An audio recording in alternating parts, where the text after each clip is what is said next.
Good afternoon. Welcome to this Wednesday edition of Wire to Wire. Hello, everyone from Horseshoe Indianapolis. Alongside Jimmy McInerney, filling in this week for vacationing Rachel McLaughlin, track announcer John G. Dooley. We've got 11 races on tap. Jimmy Mack, 8 thoroughbred races. We'll close with 3 trials for the Shirley Bertram Memorial Stakes. Looking forward to those races. In fact, your lock of the day comes in one of those, but sunny, fast and firm yet again, Jimmy. Yeah, what a great week weather here in the Shelbyville area, and it had a great couple of days to the start of the race week, John, with nothing but beautiful weather, and the turf course is firm, the main track's fast. It's just a great day outside.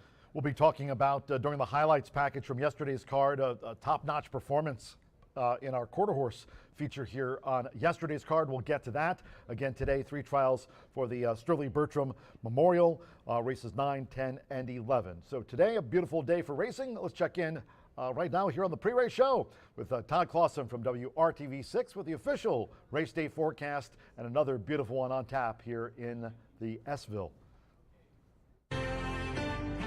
From Indy's streaming news leader, this is a WRTV update. Well, not much has changed here in the weather department as we go forward into this afternoon and eventually into the day tomorrow. Our temperatures are going to be well above normal. We're going to continue to have sunshine, but the humidity remains low. So just because it's going to be warm doesn't mean it's going to be muggy. And I think it'd be actually really comfortable out there on the patio if you choose to watch the races there. But mostly sunny skies today. High temperatures will be in the upper 80s as we look ahead to the day tomorrow. Maybe a touch warmer with many locations right around 90 degrees. All right, cheers, Todd Clausen, WRTV6 meteorologist. I think Todd likes that balcony he keeps mentioning under the awning there. Rachel might have to sign Todd to that exclusive sponsorship next year. Get him a sponsorship, put his name on the seat. It is nice under there. Yeah, it's really cool that they've done that. That's why I hang out when I don't have to work. So entertainment, you've got the drinks down there as well, and great. The horsemen like to hang out there, friends.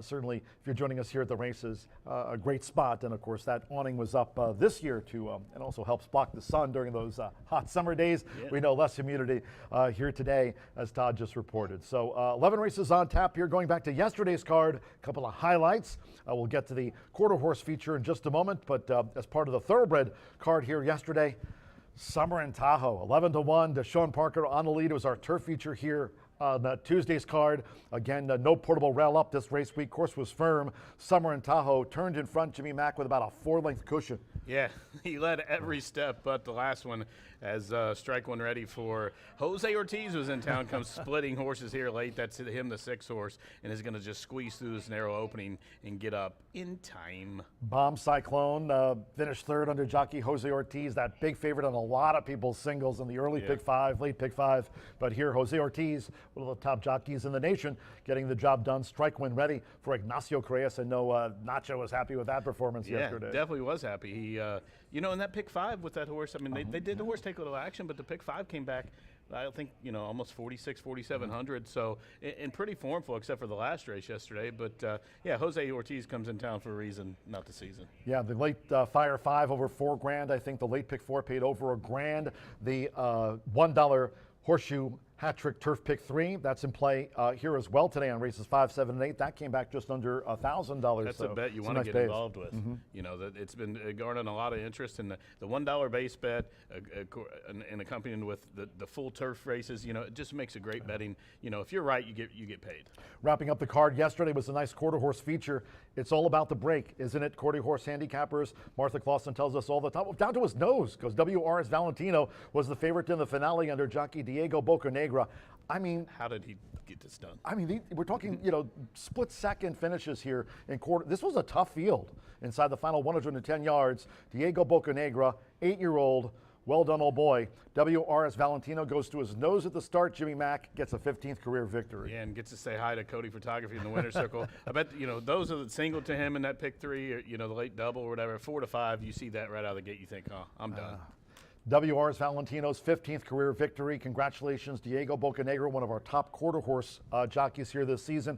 We'll be talking in a short time from right now about Hoosier Day, but that's Saturday during the first month of October. That'll be an all quarter horse card kicking off on Saturday morning at 10:45. At the beginning of next month, our final all quarter horse Saturday here at Horseshoe Indianapolis this season, with closing week November 11th through the 14th. But Diego, Natasha Perez trains WR's Valentino now, the Gwen Williams Racing homebred. So congratulations to those connections. That was really just a terrific effort by the 8-year-old WR's Valentino. I know it inspired you because your lock of the day is going in one of those trials for the Sterling Bertram Memorial. Absolutely. I'm a fan of racing, whatever it is, and I do pay attention. I have some friends that are like, "What are you doing?" I'm like, "I'm watching." What used to be Pompano or yeah. Hoosier Park, and I like harness, I like quarter horses, and I was looking through the card today trying to find the most logical winner, and for me, I thought it was in the quarter horse race number 9 today, the first of the 3 trials for the Sterling Bertram Memorial. Of course, that final will be back here on October 9th. The top 10 fastest qualifiers today will come back for that 100,000 added Sterling Bertram Stakes. And my lock is in the 9th race, number 4, Tin Knocker. This one comes to the barn of Ricardo Martinez. Martin Munoz has the call, who's having a terrific meeting here. Now, this is a horse that tries every time, and it has been 10 for 12 in the money, 4 wins, all of them here. One of only 2 horses in the race to win at the distance, and of course the only horse who's won at a subpar 20 seconds for the 400 yards. And the horse has won both of his trials this year, came back at a pair of 3rd place finishes in the Harley Green Derby and then the Blue River Derby. I just think this horse, as long as he doesn't stumble, like we seen yesterday, if he can overcome that, then he's a monster. But I just think this 3-year-old by Habit Secrets is the one to beat here. 8-5 is a very good price, and I think it's a wish. 9th race, the first of those trials, as Jimmy Mack pointed out, for the Sterling Bertram Memorial. It's scheduled at 6:18. DuPont Beach has the rail draw. Juan Marquez back riding here at the shoe this season. And great meet by trainer Claudio Barraza. DuPont Beach, you talk about the company you keep, whether it's thoroughbred racing, harness racing, quarter horse racing. Faced the tough Trace of Blood last time out to DuPont Beach. Yeah, he is and ran an okay race, but did lose his path early, kind of got knocked sideways and checked around. But coming from that rail draw, some people don't like the rail draw, but I think you can only get bounced around on one side leaving the gate, when you draw the rail in the quarter horse racing. But that is the main foe, and that's the other horse in the race, I think, that has won at this distance of 400 yards. Racing Rachel cruising. She's somewhere in Europe. We've got Racing Rachel's Warriors contest today. Wednesdays are for winning here at Horseshoe Indianapolis. We've got that contest coming up, but it's only available for our on-track players. So if you're joining us here at the track, first floor OTB, you can put your entry in and pick your way to $2,000 with that final coming up. And again, the final Racing Rachel's Warriors contest for this season, that'll be on closing week, again, November 11th through the 14th. That's our final Wednesday of the meet, Jimmy. Yeah, you want to make sure you get that in. That's on races 3 through 7. You need those turned in by, I believe, 3:10 today. And again, it's only for those on track. And make sure you get involved with that, because there's, some decent prize money up, and of course, a seat there in the final that's worth a couple $1,000. On track for Racing Rachel's Warriors today. We've been teasing Hoosier Day. Let's talk about that. That's coming up to start off October. It's going to be a terrific month of racing. We've got Hoosier Day right at the top. Jimmy, you mentioned the final for the Sterling Bertram Memorial. That'll be on that Old Quarter Horse Saturday there the first week of October. And then, of course, at the end of the month, we'll be talking here in just a moment about Indiana Champions Day. But over $600,000 in purses up for grabs. Look at that stakes lineup, a great day that'll be presented by Itoba here on the 2nd of October. Yeah, 6 stakes in all. We do have the 2-year-old divisions, both boys and girls. We have a couple Itoba stakes, and then those older route stakes where we're going to see some of the best horses in the country, including, we just talked about it earlier, Demolisher and King Ice. I'm sure they'll be in that day. So a great racing card going to be put together by Chris Polson and staff. Demolisher's 4 for 4. A half hour away from the first of the day here at Horseshoe Indianapolis. Sunny, fast and firm. As Todd Clausen mentioned, low humidity, temperatures in the 80s. So another beautiful day for racing here on a hump day at Horseshoe Indianapolis. Midpoint of next month. We mentioned it starts off with Hoosier Day. We've got that final Old Quarter Horse Saturday morning card, first week of October. And on the 12th, speaking of Itoba, the fall Itoba sale coming up here Saturday, October the 12th. Yeah, I noticed those catalogs came out today. They're in the racing office. They're also online. If you want to get involved with that sale, again, October 12th, and the catalogs are out. And I just glanced through it a little bit. That yearling sale, it looks loaded again. You talk about Demolisher, one of the top Indiana breds here this season, and really talk about the conversation for horse of the meet. Dragoon Guard, of course, morning line favorite for the Grade 1 Pennsylvania Derby this coming Saturday at Parks. Don't forget, while there's no live racing here Friday, Saturday, and Sunday, first floor OTB will be open. A lot of fans here of Horseshoe Indianapolis will be watching Dragoon Guard, Florent Giroux, Juddmonte, and of course trained by Brad Cox, the winner here of the Grade 3 Indiana Derby. But we've got Champions Day. They will all be facing off here, some of the state's best. Again, Hoosier Day is kind of a prep for the big Indiana Champions Day, 5th annual Indiana Champions Day. That'll come up at the end of next month on Saturday, October the 26th. Yeah, and if you want to come see us and join here, you need to get a hold of Beth, because the reservations to secure your seat, they're filling up quick, and I think reservations are in the clubhouse are just $75. You can get a hold of her at 317-421-8808. That's the 5th annual Indiana Champions Day, and one of my favorite days of the year here. Yeah, me too. We mentioned, by the way, about that big day, Indiana Champions Day special post time. We talked about this yesterday, noon post time at the end of next month for the 5th annual Indiana Champions Day. Every day here on the pre-race show, we'd like to thank our sponsors of racing here in 2024, and leading off with Brown Forman, Tequila Herradura Corbel, Breed Development, cheers for all you do. And also our Winner Circle sponsor here this season at Horseshoe Indianapolis, that is Murphy Trailer Sales. You can reach out to them at the number you see right there, 765-361-8803. Abby, if you'd like to contact Murphy Trailer Sales, there's the number. Also, and you too, Nikki, terrific customer service and loyalty since 1984, plus the tote board starting gate sponsor this season. That is our friends with B&H Electric. Racing Rachel signed them to a contract too. They've got locations throughout the Hoosier State, does bnhelectric.com. They're also on the web at www.bh-electric.com. I got it memorized, Jenny. I knew you did. I was never concerned. Cheers to both of them. Of course, B&H Electric along with Murphy Trailer Sales here. Some great sponsors in 2024. Social media-wise, we've got you covered.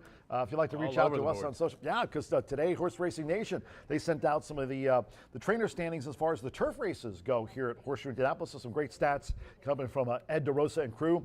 Horse Racing Nation earlier today sent out those stats on X. And Racing Rachel, of course, you can follow her. Martha Clausen will be along, certainly covering those 3 trials for the Sterling Bertram Memorial. And racing analyst Brian Aragoni at Mr. B Analyst standing by to talk about the 50 cent early pick 5. And social media-wise, from the track, we've got you covered too, not only on the former Twitter, now X, on Instagram, and on YouTube. We've got you covered here each and every day at Horseshoe Indianapolis. So Jimmy McNerney, good card today. We've got those Sterling Bertram Memorial trials coming up, 8 thoroughbred races, $1 horseshoe hat trick, turf pick 3, paid just under $1,000 yesterday. We'll see how today shakes out. Yeah, hopefully kind of shakes out for us like it did yesterday with some pretty formful runs. And like I said, the payouts for those, with the low takeout that they have, and you don't have to really catch any prices. I think in that pick 5, the 3 of the horses were single digit, payouts, and it still paid over $4,000. So you want to get involved. The low takeout's the key, and these full fields and competitive races. It's just for a handicapper, I love betting here. We start just past the 2 o'clock hour. The last of the day goes just after 7 o'clock Eastern, but you want to stick around for those 3 trials for the Sterling Bertram Memorial. Yesterday, if you stayed for the finale yesterday, you saw WRS Valentino, despite going down to his nose at the start, under Diego Bocanegra, becoming a 15-time winner. You want to stick around today because Jimmy McNerney's lock of the day comes in the 9th race, the first trial for the Sterling Bertram Memorial with Tin Knocker. I'll take DuPont Beach. We'll go we'll go mano a mano here. We'll have a little in the friendly Sterling bet. Bertram first trial. Stick around, quick commercial break here on the Wednesday edition of Wire to Wire, where the program returns. Racing analyst Brian Aragoni talking about the 50 cent early pick 5 with 25 minutes to the opener. Back with B right after this.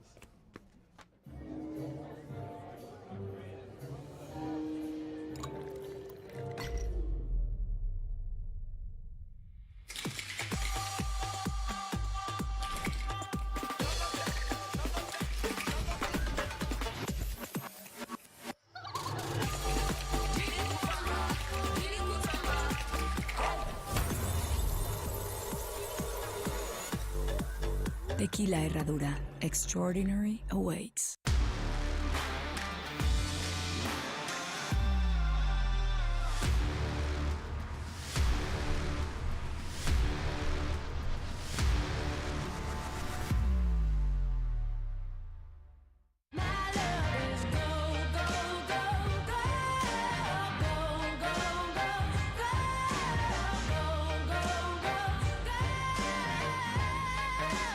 Corbel, make it gold. Feel the excitement with TwinSpires.com, the official betting partner of the Kentucky Derby and Breeders' Cup. With TwinSpires.com, place legal wagers and watch live horse racing wherever you are on any device. Sign up, play, and win today. New players use promo code FREE100 on sign up to start your $100 bonus. With TwinSpires.com, you can bet on horse racing. Get the TwinSpires.com app to receive special offers and the most up-to-date information. Terms and conditions apply. Void where prohibited. Please wager responsibly.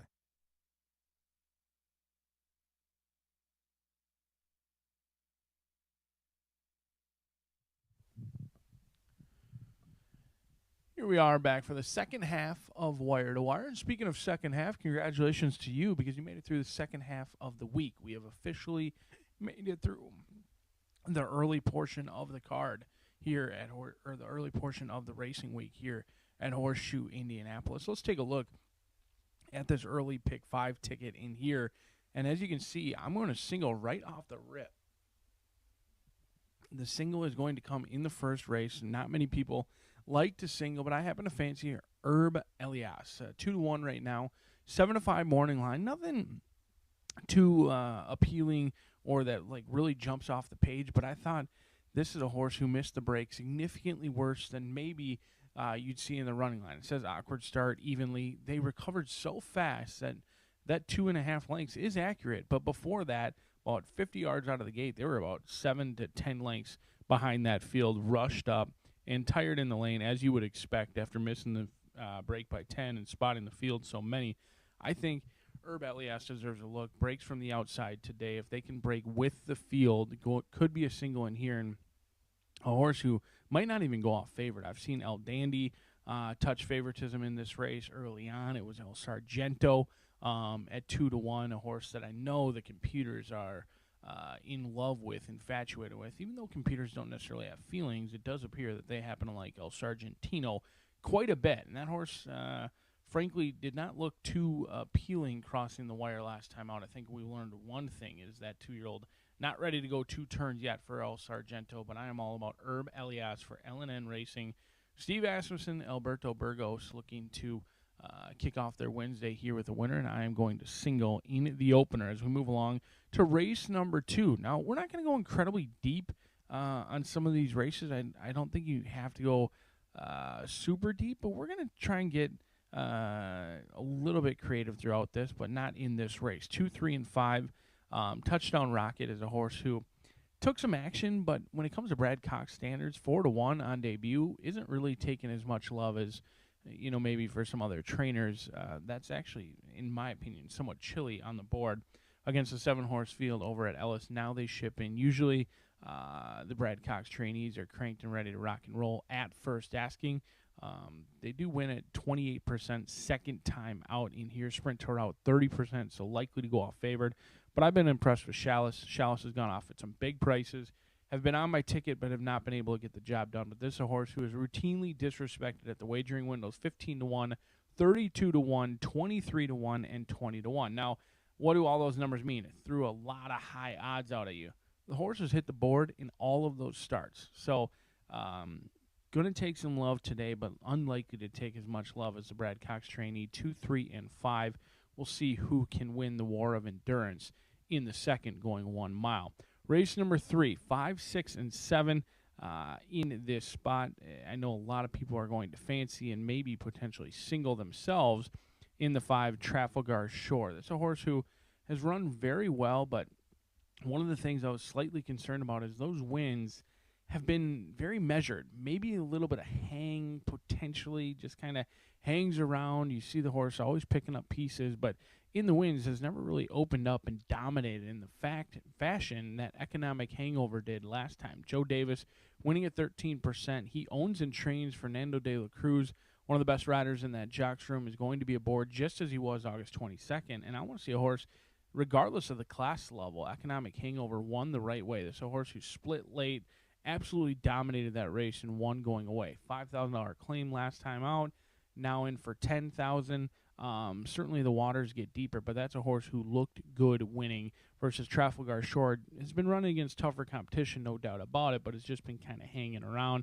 I think Simply Complicated is a horse who could get back to the winning ways Hasn't won since June 25th and is a little bit light in the win category, 2 for 28. So maybe a hungry horse like Economic Hangover on the Class Jump could upset the apple cart in there, as many people going to be keying in on both the 5 and the 7. In race number 4, maiden special weight going 5.5 furlongs in this spot, 3, 4, and 6. I think Tuxedo Park is a horse that, as long as he handles the starting gate today, he could potentially be a single in here. I was impressed with Vino Dominus, who's bet down to favoritism on debut. Ran a huge race last time out. Moncada going to get the services from Edgar Morales. And then Hasty Flyer, Steve Asmussen, Alberto Burgos. I think Asmussen, one of the best trainers in the country when it comes to 2-year-olds, and his numbers support that as well, 16%. But Tuxedo Park, I want to touch on this because you won't find it in the racing form, was actually entered to run on September 4th, refused to load. And we've got one of the best starting crews in the country. Could not get this horse open. Tried all the tricks, opened the gate, tugging on the ears a little bit, trying to get the 2-year-old colt in, and he simply would not load. Now, a little bit strange for a horse who's loaded fine at Keeneland, loaded at Churchill, loaded at Ellis Park. Something to monitor how he acts in the post-parade. I'm going to be looking to see how he's behaving himself in here for Paul McEntee. Tuxedo Park, 7-2, potentially a win candidate as well. 3, 4, and 6, but until those gates are locked and loaded, we are unsure of how Tuxedo Park is going to handle himself. As you know, there's a couple of first-time starters in there. Owen Hardy, Brad Cox, we're going to try and beat those ones. I know Dragon Prince is going to take action. The Juddmonte, homebred by Not This Time, is out of a stakes-winning mare who won 176. All the siblings are good, but it's asking a lot. And when Brad Cox sends out a first-time starter, they draw the rail. They're going to get bet. They're going to be on most people's tickets. We're just going to try and stand and separate ourselves. We'll see if the experience has an edge over the talent of those firsters. Race number 5, we kick off today's Horseshoe Hat Trick.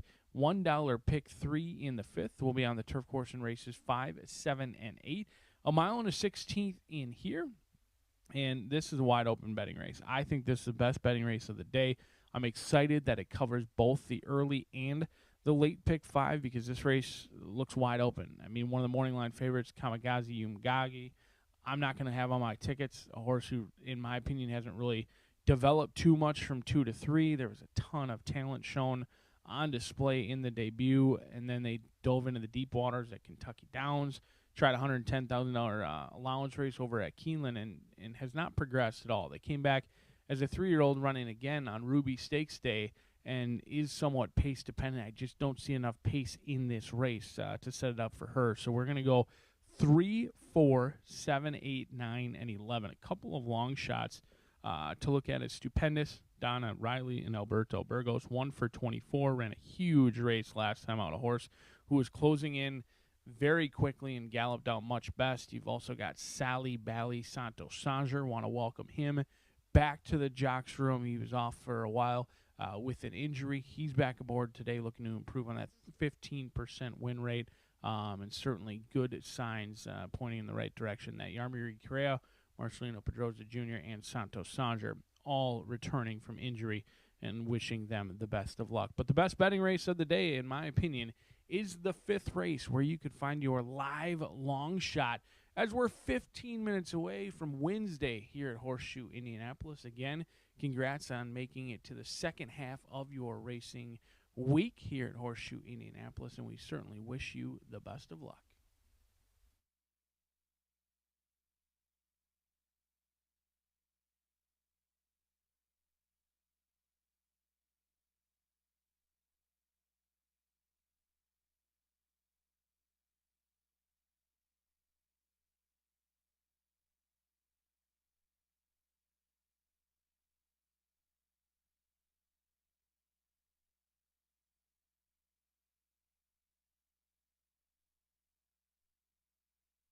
Good afternoon from Horseshoe Indianapolis. Hello now from the broadcast booth. Great to have you with us. Track announcer John G. Dooley under partly cloudy skies. Temperatures in the 80s with low humidity. Main track fast, turf course firm. Again, this race week, there's no portable rail up on the turf course. If you have your programs close by, let's take a look at the changes and corrections on today's racing program. In the opening maiden juvenile sprint, there are no scratches. Number 1, Misty Sunday, a jockey change to Hannah Leahy. Waive the apprentice allowance. Corrected weight now at 117 and add 1 pound to the corrected weight. 118 pounds, total corrected weight to be carried by the 1, Misty Sunday, and the jockey will be Hannah Leahy. Number 6, Herb Elias, is a gelding. The 6, Herb Elias, a gelding. The second race, Maiden Mile, starts the 50-cent early pick 4 off. Scratch the 1, Honor, and 7, Riddle Solver. With those scratches, no superfecta wagering. No superfecta on the Maiden Mile. Scratch the 1 and number 7. To the third race we go. And here in the sprint, number 4, Grace and Glory, add 1 pound to the program weight. Race 4, maiden juvenile sprint, starts the 50-cent late fire 5. No scratches. Couple of jockey changes. Number 5, Tapazar's Temper. The jockey will be Orlando Mexica. On 5, Tapazar's Temper, Orlando Mexica. Also note, with regard to Tapazar's Temper, the workout on August 29th at Hawthorne was a gate workout. August 29th at Hawthorne, that listed workout was from the gate on the south side. Number 6, Tuxedo Park, a change of rider to Oscar Villarreal, claims a 7-pound apprentice allowance. Weight's okay there. Oscar Villarreal on the 6, Tuxedo Park. In the 5th race of today's 11, turf course firm. Again, there's no portal rail up. Start here, the $1 Horseshoe Hat Trick Turf Pick 3. No scratches. Starting with a couple of jockey changes. Number 5, Sprat, will be ridden by Yarmari Correa. On 5, Sprat, Yarmari Correa. Number 9, No Shug for Pop. The jockey will be Orlando Mexica. Orlando Mexica on the 9, No Shug for Pop. 2, Lucky Lesson, add 1 pound to the listed program weight, makes it there now 119. Following the turf, 6th race sprint. In the 6th race, number 3, Neon Leon, 1 pound over. Number 8, El Tulipan, 2 pounds over. 7th race, Turf Mile. Scratch number 3, Inclined. 8, Holiday City. And take out the 11, Slink. Race 7, scratch the 3, 8, and number 11. Number 7, Mystery Impact, the jockey change to Sammy Bermudez. Waive the apprentice allowance, 121, corrected weight there. Sammy Bermudez on 7, Mystery Impact in the Turf Mile. Race 8, this Disnaff Turf Mile. Scratch number 3, Maria's Honor. The 4, Lucy's Cakes Fly, and number 5, Maria's Revenge, has also been scratched. With those scratches, no 10-cent Grand High 5. No pentafecta wagering. Scratch the 3, 4, and number 5 from the race card. 9th race, the first of 3 trials for the Sterling Bertram Memorial. Overweights, 2 AP of the Dove's Light, 4 over. 3 Keeney's Final Gift, plus 3 pounds. 4 Tin Knocker, 3 over. 5 Moonlight Lady, 5 over. 6 You Can Kiss Judy's Booty, 5 over. Number 9 HF Main Feature, plus 5. Race 10, overweights. 2 MG Pilot Boy, 5. 6 Trixes Are for Kids, 5 over. 8 Cisco Beach, 5 extra pounds. 9 Pretty Fabulous, plus 4. Race 11, last of the day, closing with that third trial for the Sterling Bertram Memorial Stakes. Scheduled at 7:17, approximate post time. Overweights, 1 Just Taking on Cash, 5 over. 3 La Una Diva, 5 over. 4 Super Javi, 2. The 5 Eagle Flyby, 3. 7 Sentacha's Secret, plus 3. 8 Jessa Riot, 5 extra pounds. 11 races in total. Under partly cloudy skies, temperatures in the 80s. Main track fast, turf course firm. We'll have the mid and juvenile sprint opener due off in 9 minutes' time. Make it a great day with us here at Horseshoe Indianapolis.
The horses called postward for the first of the day.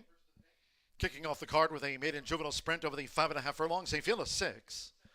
One Misty Sunday, the jockey Hannah Leahy waived the apprentice allowance, making the weight 117 plus 1 pound over. 6 Herb Elias is a gelding, number 6.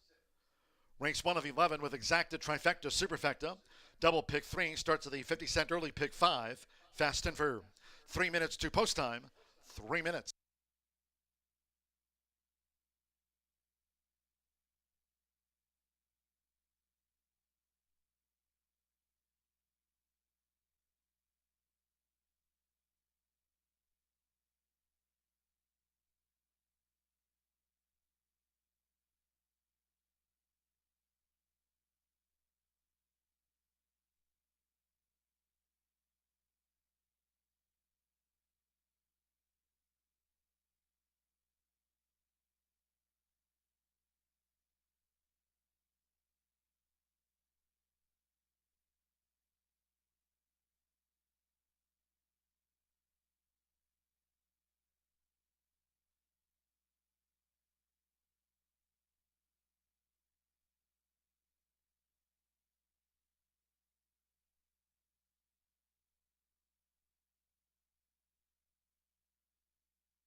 Less than 1 minute to post time.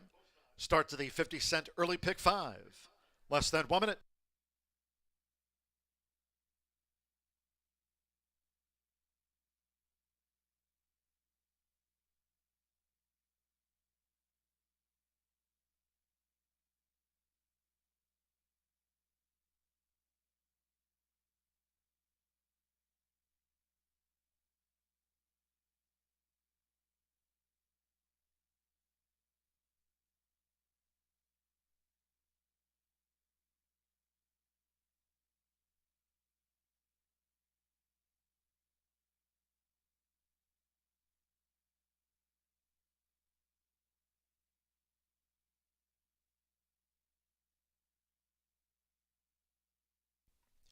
The horses are approaching the starting gate.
The horses have reached the starting gate.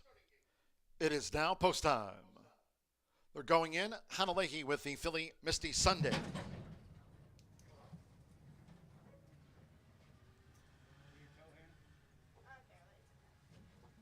Now El Sargento, 4-5, the first favorite. Oscar Villarreal for Gennaro Garcia has joined Misty Sunday, loading up.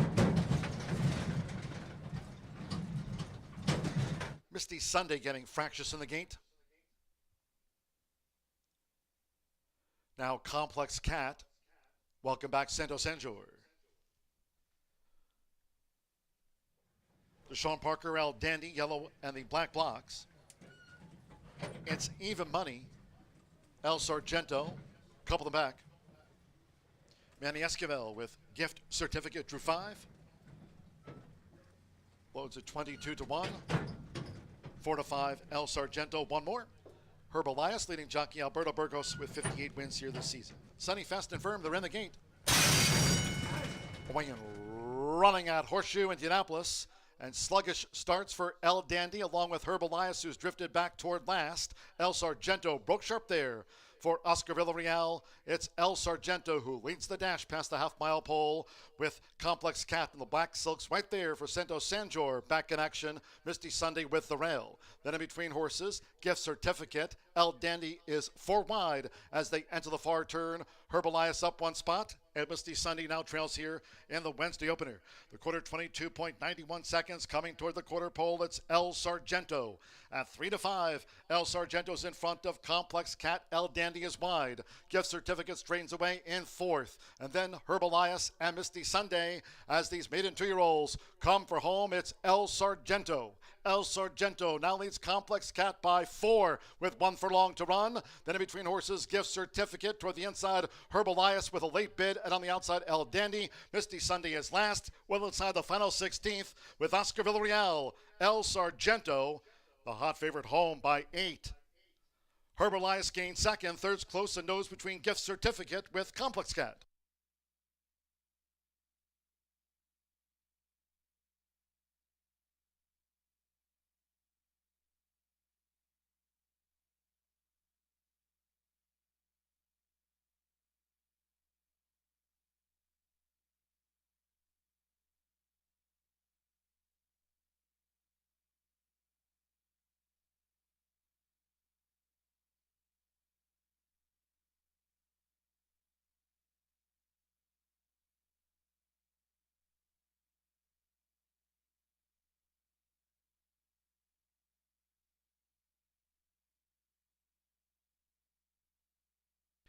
.106.38 after the maiden juvenile sprint.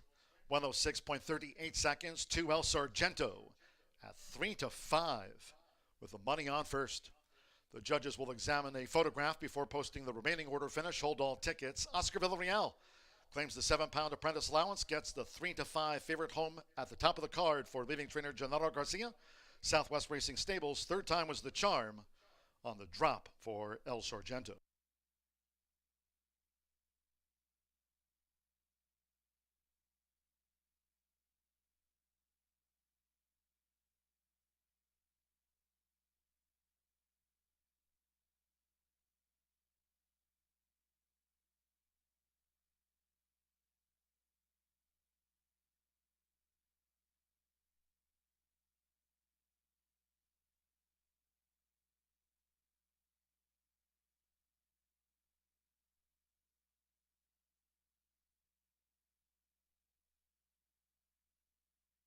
The judges have posted number 6, Herb Elias, at 4 to 1 second. 5, Gift Certificate at 23 to 1 third. A nose to 3 Complex Cat at 12 to 1 fourth. 2, 6, 5, 3.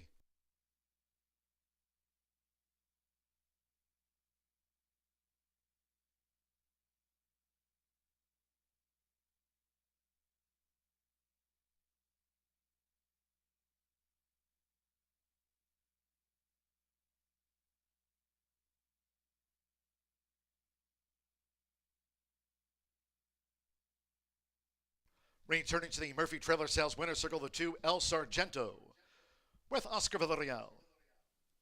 El Sargento is a 2-year-old bank colt by Klimt out of My Little Mon by Mines, bred in Kentucky by SVK Racing Stable LLC, his Kentucky breeder. Racing for Gennaro Garcia's Southwest Racing Stables Incorporated. Horseshoe Indianapolis congratulates the winning connections at 3 to 5. El Sargento out to the maiden ranks.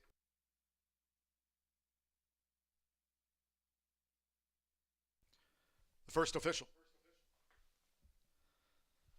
2-6 exacta paid $11.80. 50-cent trifecta, 265, $49.50. With complex cat fourth, 10-cent superfecta, 2653 paid $24.37. And the maiden juvenile sprint, favorite, first, all 6 ran, 106.38 seconds. To race 2 we go. In the maiden mile, scratch the 1, Honor, and the 7, Little Solver. No superfecta wagering. No superfecta. Scratch the 1 and number 7. Exacta trifecta. Double pick 3 starts at the early pick 4. Fast and firm. Post time at 18 minutes at 2:38 in all cases. Please do try to make your selections. And Horseshoe Indianapolis wagers today early. Thank you. Coming up in a moment, our first replay of the day of the maiden juvenile sprint. Hope you had a bet on El Sargento.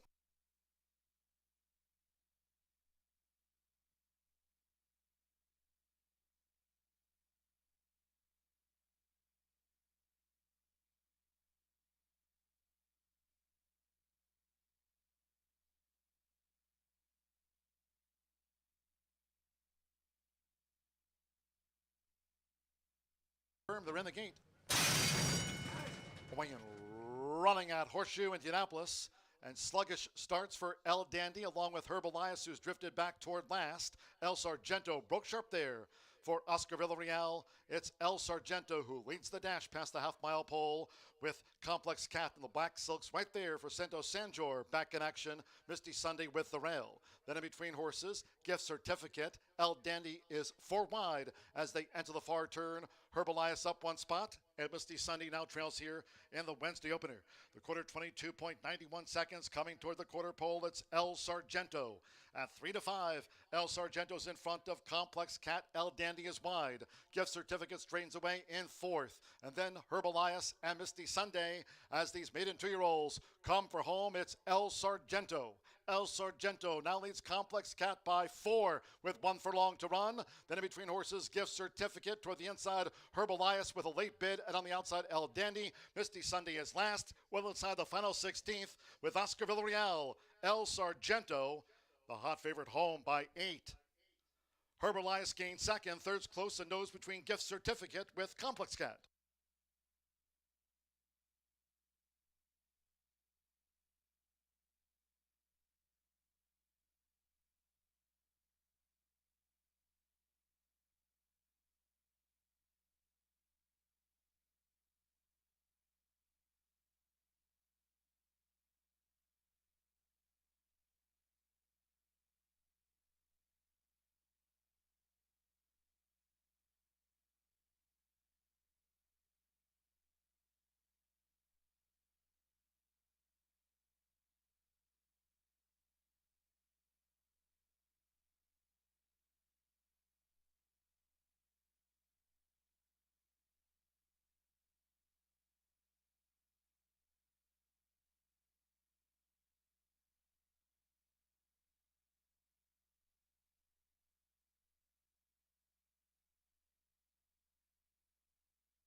Well, the money was right. El Sargento bet down heavily from those 7-2 morning line odds and won like odds-on favorite should, taking the opener there for Gennaro Garcia and apprentice Oscar Villarreal. Now, we move on to race 2 at the Shoe as we kick off pick 4 action here. The early pick 4 here in just about 8 minutes. We'll go a mile here. Maiden special weight sorts. There is a scratch of the bookends here. Number 1, Honore, and the 7, Riddle Solver. The 1 and 7 are both out. Leaves us with a field of 5, and number 5, Touchdown Rocket, opened up at 1-9. Currently 1-5 on the tote board from the Brad Cox barn. The double Will Pays, I think, is coming back 540 with the winner of the opener. And you'll see Ricky Giannini there in the black silk, the top assistant to Brad Cox, doing some last-minute adjustments here for Touchdown Rocket. Now, this is a 3-year-old son of Arrogate. Now, of course, we know Arrogate. Now, the mare as sensitively a street sense mare. Now, Touchdown Rocket debuted at Ellis Park, drew the 1 hole. Now, going 7 furlongs out of that long chute. That's all the way back in the chute there at Ellis Park by barn 25. It's a long run down there, and to be stuck down to the inside, especially as a first-time starter, it's a lot to ask of a young horse. And this horse broke okay, did stumble a little bit leaving the gate, but then just didn't have enough speed because of that slight stumble, was stuck behind a wall of horses, had a big long jam in front of him, and just idled his time in behind those. Was really keen to go on for much of the race, and tried to get on through there, turning for home, and ran on willingly despite being wrapped up on late, the final 16th by the jockey. But this one faced good company in Linebacker on debut, and Good Lord there was second. But Linebacker came back in a 1X at Churchill and was a respectable 3rd place finish to a horse from the Brad Cox barn. That's a perfect 2 for 2. So kept good company there in that opening debut race. Did Touchdown Rocket, but a lot to overcome out of the 1 hole. He's drawn to the outside here. Does appear to probably need to go to the lead here. Not an abundance of speed. Maybe Lucky 7 might flash some speed, but Dela Cruz certainly known for getting his horses in early into the race, and in a race that I think is really void of early speed. 1-5, Touchdown Rocket appears to be the horse for me. Now, number 3, Chalice, is 3-1 on the tote board. This one exits a pair of second-place finishes, a couple third-place finishes in before those two, but most recently, second beaten 3.5 lengths by Dive Bomber. That was at the 6 furlong distance. The time before, the race I liked the most, where he rallied from second to last and just missed with Dela Cruz to a horse named Bow Street. If you watch the races here yesterday, Bow Street from the Lobo barn came back and crushed 1X competition with Luan Machado, the Axeman, yesterday. Now, this one was off slow that race, 4-path rally, came back with awkward start, impeded, so has a little bit of trouble line as we get riders up here. Does Chalice, but stretching out, give him some extra running room with some pace to chase. Now, number 2, Wicked Melody, Garcia and Villarreal look to team up to take the early daily double. Now, this horse is 0 for 11, but appears to have a decent chance in here. Should be a little more forward than usual with this stretch out, and gets in light with the apprentice who just took the opener. Riders are up, here they come. I'm going to go 5-3-2. Don't forget that 50-cent early pick 4 starts right here. Race 2 at the Shoe in 5 minutes. Good luck.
The horses stepping onto the track now for the second race.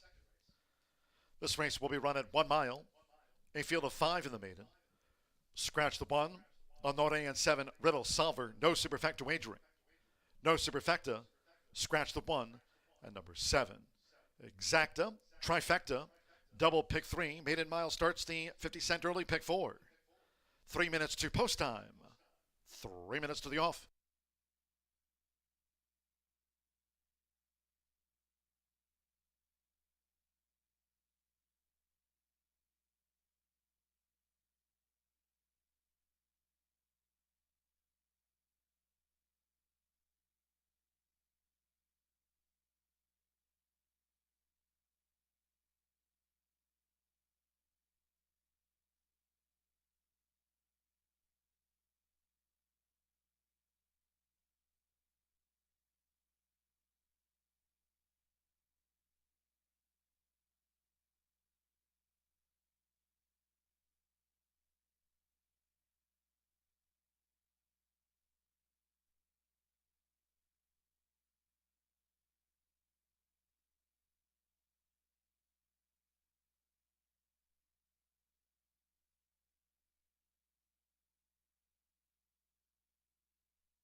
Post time in 2 minutes.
Less than 1 minute to post time. Start to the 50-cent early pick 4, fast and firm. Under 1 minute.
The horses are approaching the starting gate.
The horses have reached the starting gate.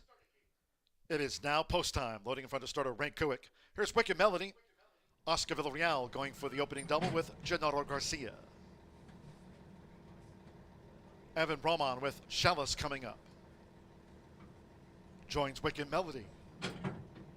Joe Ramos with Commander's Coin. Touchdown Rocket, the 2-5 favorite.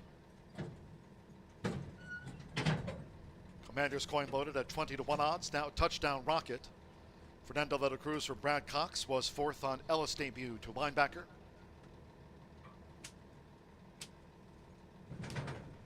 1-2 favorite Touchdown Rocket, and one more. Rodney Prescott with Lucky 7.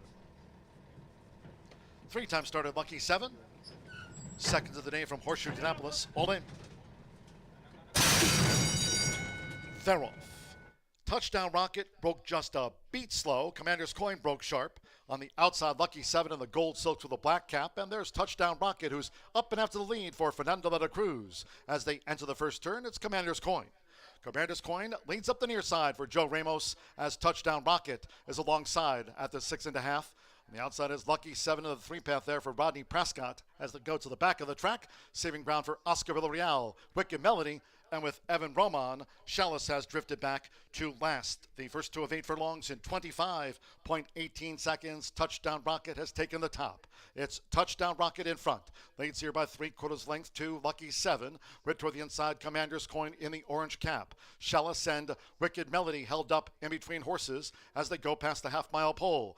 Touchdown Rocket, Lucky 7, Commander's Coin, Chalice, and finally Wicked Melody as they enter the far turn. Half mile in 49.51 seconds. Touchdown Rocket at 2-5 leads the mile. With just inside 3 furlongs to run. It's Touchdown Rocket as Chalice sets off in pursuit of Touchdown Rocket, who has a 2-length cushion coming toward the quarter pole. Commander's Coin and Wicked Melody had joined third. Lucky 7 has tailed off as these maidens straighten away. Touchdown Rocket. Touchdown Rocket into the stretch. 3/4, 1 minute 13.99 seconds with Fernando de la Cruz. Touchdown Rocket, the son of Arrogate, leads Chalice by 3. A break goes 6 more to Wicked Melody, who's still vying for third with Commander's Coin. Lucky 7 is well beat in 5th. Touchdown Rocket chased all the way home by Chalice. Touchdown Rocket safe at home with a half length to spare over Chalice. Wicked Melody edged out Commander's Coin for third.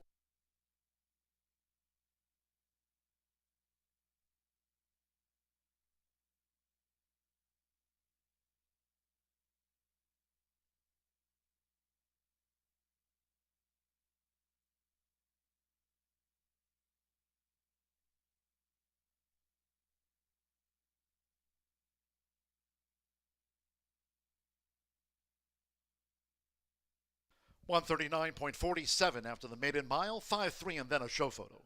5 Touchdown Rocket at 2-5 first. 3 Chalice, 2-1 second, and a game effort. Couldn't track Touchdown Rocket home. 5-3. Photo for third, hold all. 2 Wicked Melody, 5-1 third, and 4 Commander's Coin was fourth. There was no superfecta. Fernando de la Cruz gets the 2-5 favorite home for Brad Cox. Spendthrift Farm, Frank Fletcher Racing Ops. It's Touchdown Rocket at second asking.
The result of the second race is official.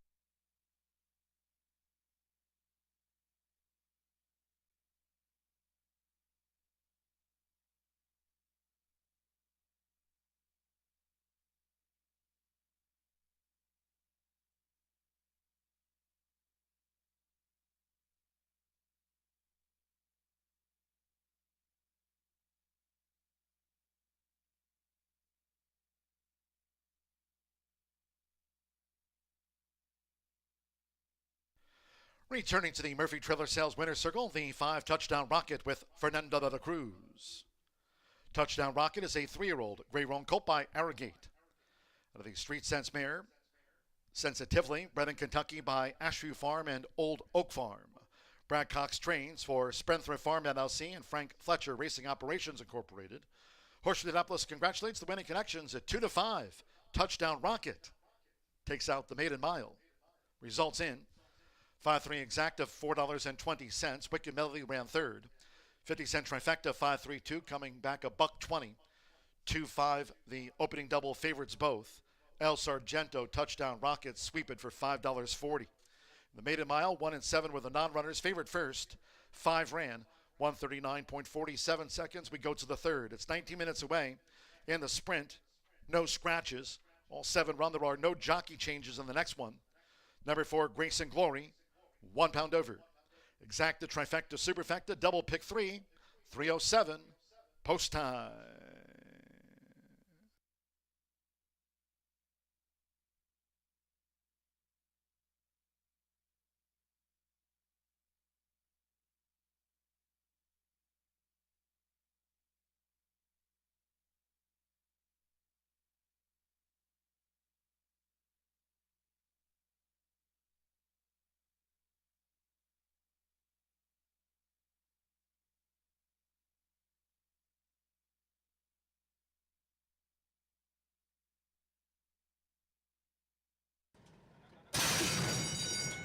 They're off. Touchdown Rocket broke just a beat slow. Commander's Coin broke sharp. On the outside, Lucky 7 in the gold silk with a black cap. And there's Touchdown Rocket, who's up and after the lead for Fernando de la Cruz. As they enter the first turn, it's Commander's Coin. Commander's Coin leads up the near side for Joe Ramos as Touchdown Rocket is alongside at the 6.5. On the outside is Lucky 7 in the 3-path there for Rodney Prescott as they go to the back of the track, saving ground for Oscar Villarreal, Wicked Melody, and with Evan Roman, Chalice has drifted back to last. The first 2 of 8 furlongs in 25.18 seconds. Touchdown Rocket has taken the top. It's Touchdown Rocket in front. Leads here by 3/4 length to Lucky 7. Right toward the inside, Commander's Coin in the orange cap. Chalice and Wicked Melody held up in between horses as they go past the half-mile pole. Touchdown Rocket, Lucky 7, Commander's Coin, Chalice, and finally Wicked Melody as they enter the far turn. Half mile in 49.51 seconds. Touchdown Rocket at 2-5 leads the mile. With just inside 3 furlongs to run.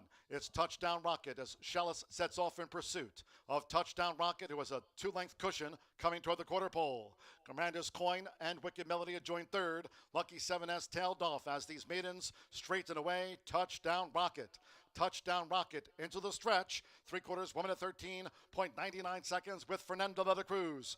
Touchdown Rocket, the son of Arrogate, leads Chalice by 3. A break goes 6 more to Wicked Melody, who's still vying for third with Commander's Coin. Lucky 7 is well beat in 5th. Touchdown Rocket chased all the way home by Chalice. Touchdown Rocket, safe and home. With a half length to spare over Chalice, Wicked Melody edged out Commander's Coin for third.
Well, good afternoon once again. Track announcer John G. Dooley here at the shoe at today's edition of Dooley's Data. A couple of races in the books here today, a couple of odds-on winning favorites. El Sargento starting off the card under apprentice Oscar Villarreal, who claims the 7-pound apprentice allowance, and one race to go. Touchdown Rocket, the son of Arrogate, under veteran Fernando de la Cruz, one of the all-time winningest jockeys here. We've had an apprentice and a veteran, Fernando, with a couple of winning favorites here with 11 races on tap today. So through 2, good time, today's edition of Dooley's Data, to talk about some of the hot jockeys here during this month of September. Of course, we've got Hoosier Day coming up at the start of October, and at the end of next month, the 5th annual Indiana Champions Day. Hope you can join us then. Manny Esquivel talking about some of the hot jockeys here this month. Manny has had 9 wins here in September, including one yesterday.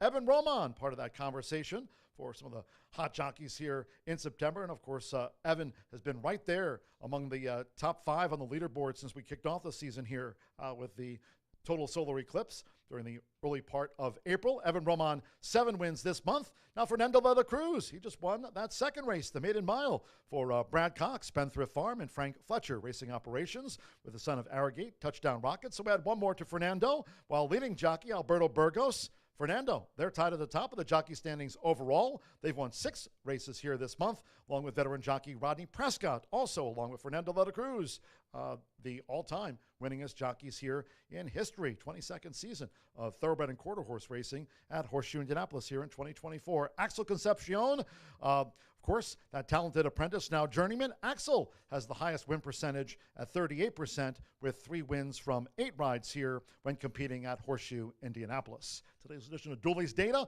looking at some of the hot jockeys here in September. We've got 7 thoroughbreds, 7 jockeys, and trainers vying for the 3rd race. Good luck with all of your wagers the rest of the way here on a beautiful day at Horseshoe Indianapolis.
Touchdown Rocket, virtually gate to wire, taking race 2 for Frank Fletcher, Spendthrift, and Brad Cox there in the second race to start the pick 4. A couple of short prices to start this card off here at the shoe on this Wednesday afternoon in Sville. And race 3 for me seems to be much of the same. Currently 6-5 on the board is where I'll start off here in race number 3. Now this is a filly and mare non-winners, a $10,000 claimer, or for horses who have not won a race this calendar year. And they'll go 6 furlongs. Again, to the outsides where I'll start, Simply Complicated. This one's taken a plunge, dropping in for the 10 ball here.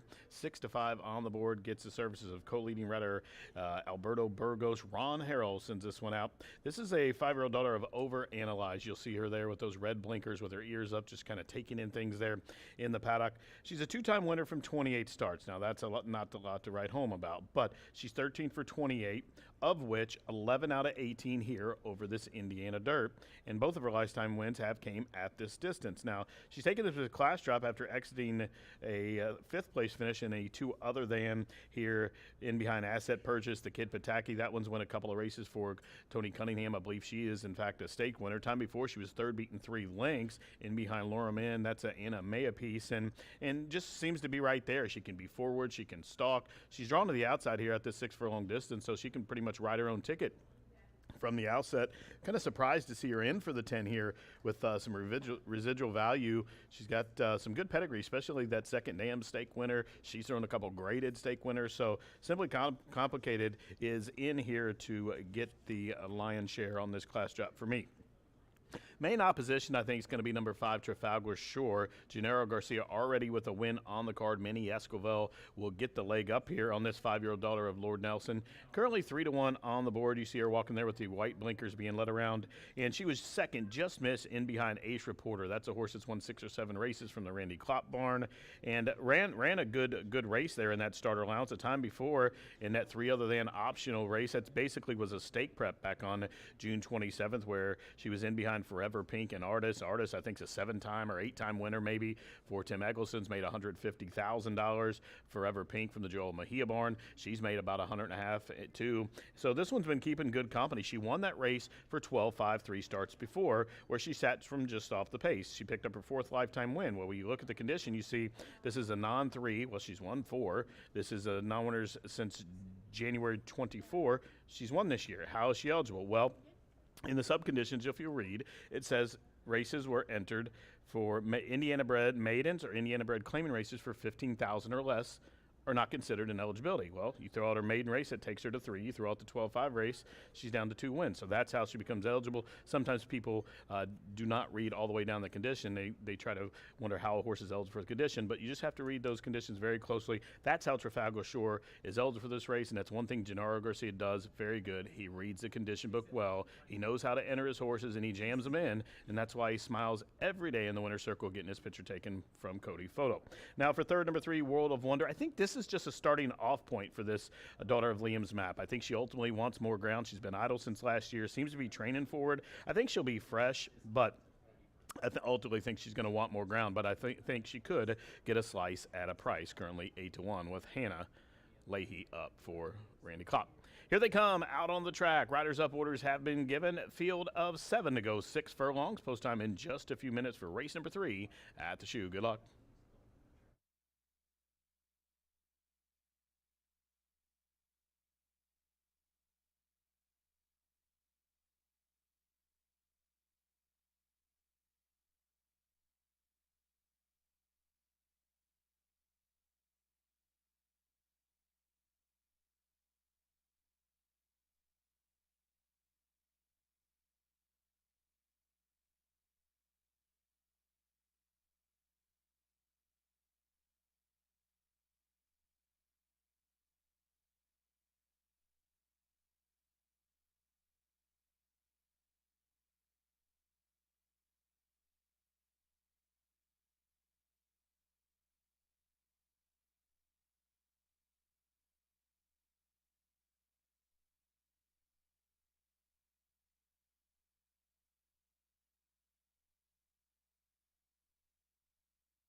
The horses call postward now for the third race.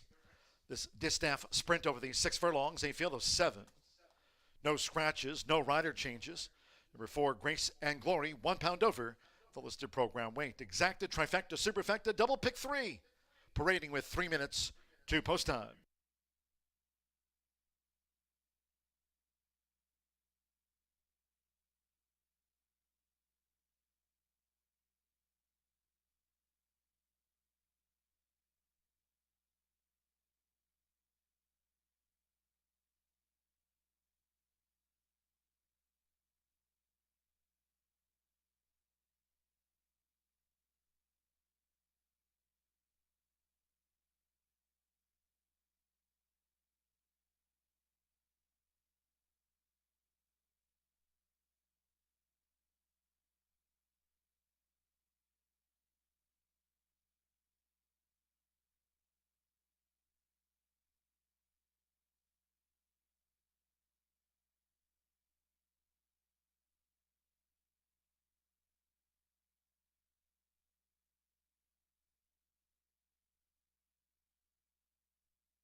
Less than 1 minute to post time. Less than 1 minute.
The horses are approaching the starting gate.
The horses have reached the starting gate.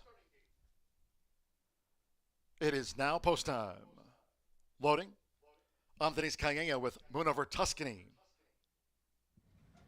Now Grace and Glory. Oscar Villarreal won the opener. Grace and Glory has joined Moon Over Tuscany. Manny Esquivel with Trafalgar Shore drew 5. Yarmari Correa, Beautiful Temple went in well. Now Economic Hangover, Fernando Veta Cruz riding for a double. Favorite Cell Sargento and Touchdown Rocket, our first 2 winners. Hannah Leahy, first run of 2024 for World of Wonderman. So one more, Alberto Burgos with Simply Complicated. 9-5 favorite, Simply Complicated. They're in the gate. And they're off. Simply Complicated broke well. There's Beautiful Temple, and toward the inside, the gray, Moon Over Tuscany, making a dash for it for Andres Cayena. Moon Over Tuscany has taken the early lead from sharp starting Beautiful Temple right there matching strides. The next gray is Grace and Glory, joined out wide by Simply Complicated, making progress past the half-mile pole. Toward the inside, World of Wonder, the maroon cap, making her 6-year-old seasonal bow. She's in a bit tight there. Then on the outside, Economic Hangover, while Trafalgar Shore trails. The quarter 22.51 seconds with inside 3 furlongs to go with Yarmari Correa. Beautiful Temple took the top. A long odds leader coming toward the quarter pole. Simply Complicated has now gained second. Moon Over Tuscany showed speed, straightens away in third. Economic Hangover a wide fourth. Trafalgar Shore in fifth as the filly and mares turn for home. Then on the far outside, World of Wonder and Grace and Glory. Into the stretch, half mile 45.94 seconds. Upset brewing. Beautiful Temple is a furlong away for Yar Marie. Simply Complicated bearing down now for Alberto Burgos. And here's Simply Complicated, who's come past Beautiful Temple. They're close to home, racing away. Simply Complicated on the class descent dominates 1/4 from Beautiful Temple. Trafalgar Shore third with Economic Hangover back and forth.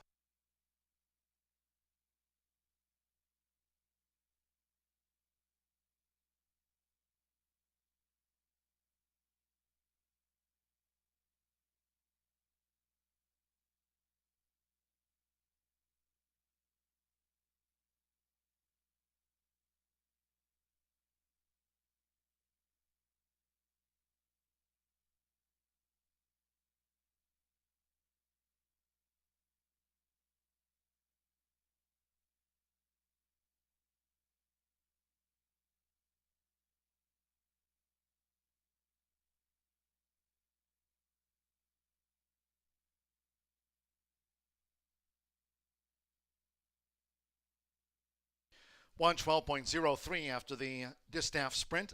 7.25 in the 6/4 after a photo. 7. Simply Complicated at 9-5 first. 2 Beautiful Temple. 36-1 second and a game try. Number 5 Trafalgar Shore. 6-5 favorite was third home in the sprint. And 6 Economic Hangover. 9-1 fourth. Hold on until official. Alberto Burgos tied at the top of the leaderboard this season with Fernando de la Cruz. Here for Ron Harrell. Over Analyzed Mare, Simply Complicated was the second choice.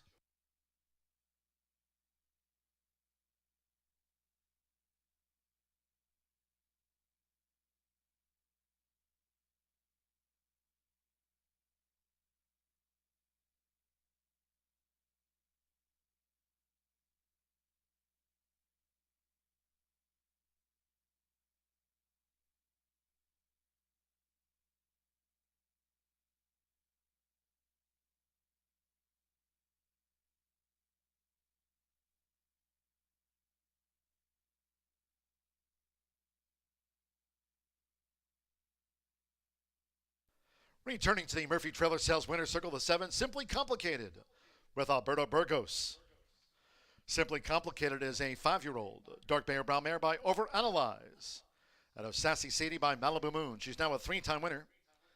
Bred in Kentucky by St. Elias Stables LLC. Rondi Harold trains for Mia M. Garcia. Horseshoe Indianapolis congratulates the winning connections. Simply Complicated, paid 9-5. Results and prices after the sprint. The 7-2 Exacta returned an even $107. 50-cent trifecta, 725, $89.70. 5-7 double, and even $8. 50-cent pick 3, $4.60. With Economic Hangover fourth, the 10-cent Superfecta, 7256, returned $37.67. In the sprint, favorite, third. All 7 ran, 112.03. 21 minutes away from race 4. Maiden Juvenile Sprint where all 8 run. No scratches. Number 5 Tapazar's Temper, a jockey change to Orlando Mojica on 5 Tapazar's Temper.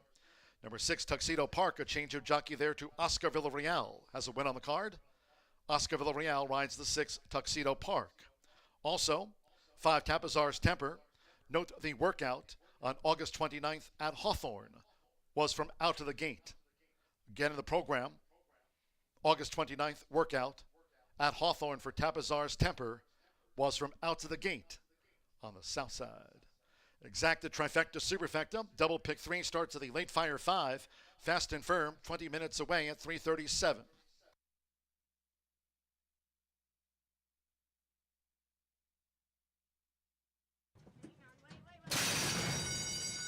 And they're off. Simply Complicated broke well. There's Beautiful Temple, and toward the inside, the gray, Moon Over Tuscany, making a dash for it for Andres Calleja. Moon Over Tuscany has taken the early lead from sharp starting Beautiful Temple right there matching strides. The next gray is Grace and Glory, joined out wide by Simply Complicated, making progress past the half-mile pole. Toward the inside, World of Wonder, the maroon cap, making her 6-year-old seasonal bow. She's in a bit tight there. Then on the outside, Economic Hangover, while Trafalgar Shore trails. The quarter 22.51 seconds with inside 3 furlongs to go. With Yamari Correa, Beautiful Temple took the top. A long odds leader coming toward the quarter pole. Simply Complicated has now gained second. Moon Over Tuscany showed speed, straightens away in third. Economic Hangover a wide fourth. Trafalgar Shore in fifth as the filly and mares turn for home. Then on the far outside, World of Wonder and Grace and Glory. Into the stretch, half mile 45.94 seconds, upset brewing. Beautiful Temple is a furlong away for Yar Marie. Simply Complicated bearing down now for Alberto Burgos, and here's Simply Complicated, who's come past Beautiful Temple. They're close to home, racing away. Simply Complicated on the class descent dominates 1 by 4 from Beautiful Temple. Trafalgar Shore third with Economic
It's back and bigger than ever. America's largest spa dealer is having the world's biggest spa sale. Over 1,500 spas from 5 manufacturers at 12 locations. No games, no gimmicks. Higher quality spas, better service, and lower prices. It's time for a new spa. Up to 30% off all spas and swim spas. With over 50 models to choose from and hundreds of spas in stock, you owe it to yourself to check us out. Besides, don't you deserve it?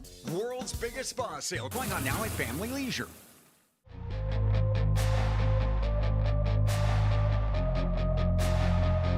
Cowboy Culture is the only son of Quality Roads standing in the state of Indiana. He's out of a Smart Strike mare, went undefeated as a 2-year-old, won multiple stakes at age 3, was stakes placed at age 5, and retired sound after a 28-race career. He checks all the boxes for what a mare owner would be looking for.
Here we are back at Horseshoe Indianapolis, where we're 11 minutes away from the 4th.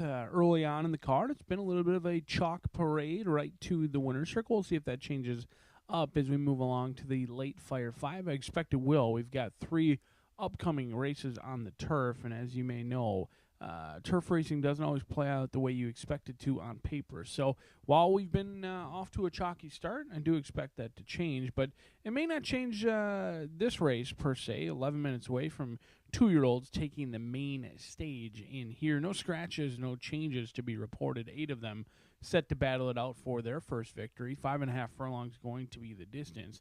And I'm keeping a close eye on Tuxedo Park down here in the walking ring. Now, Tuxedo Park wasn't a bad actor in the paddock. In fact, during the warm-up, he was just fine. But he got to the starting gate and decided September 4th he just wasn't going to run. Regardless of what they tried to do, they opened the gate, tried all the tricks and all the things that may get a 2-year-old into the starting gate. And ultimately, he was determined to be a scratch because he refused to load on the 4th. Now, before that, he was taking a ton of action. If I remember right, he was heavily backed that day. He may have been a heavy favorite below even money. Now, the better seemingly jumping off with a couple of new flares in here. You've got a Vanderberg, first-time starter, Brad Cox, first-time starter. So it's really no surprise that Tuxedo Park, a little bit chilly on the board, but I'm more interested to see how he handles himself at the starting gate. Villarreal going to be calling the shots in here. This horse who ran very well. He is make his 4th different start at his 4th different racetrack here. Keeneland, Churchill, Ellis, now Horseshoe Indianapolis, or that's the hope. We'll see 9 minutes from now for Tuxedo Park, a 2-year-old who's actually shown the ability to close from off the pace, which is semi-rare, but he is willing to pass horses in the lane, and he should get great pace set up in here at 6-1 on the board. But Hasty Flyer deserves a look in here as well. A 2-year-old colt by one of my favorites, Gun Runner.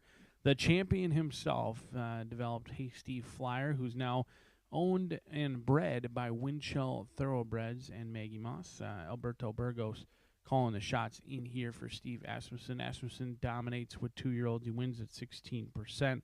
And does a very nice job around the country, whether they're debuting down in New Mexico, Texas, wherever they may be, Oklahoma.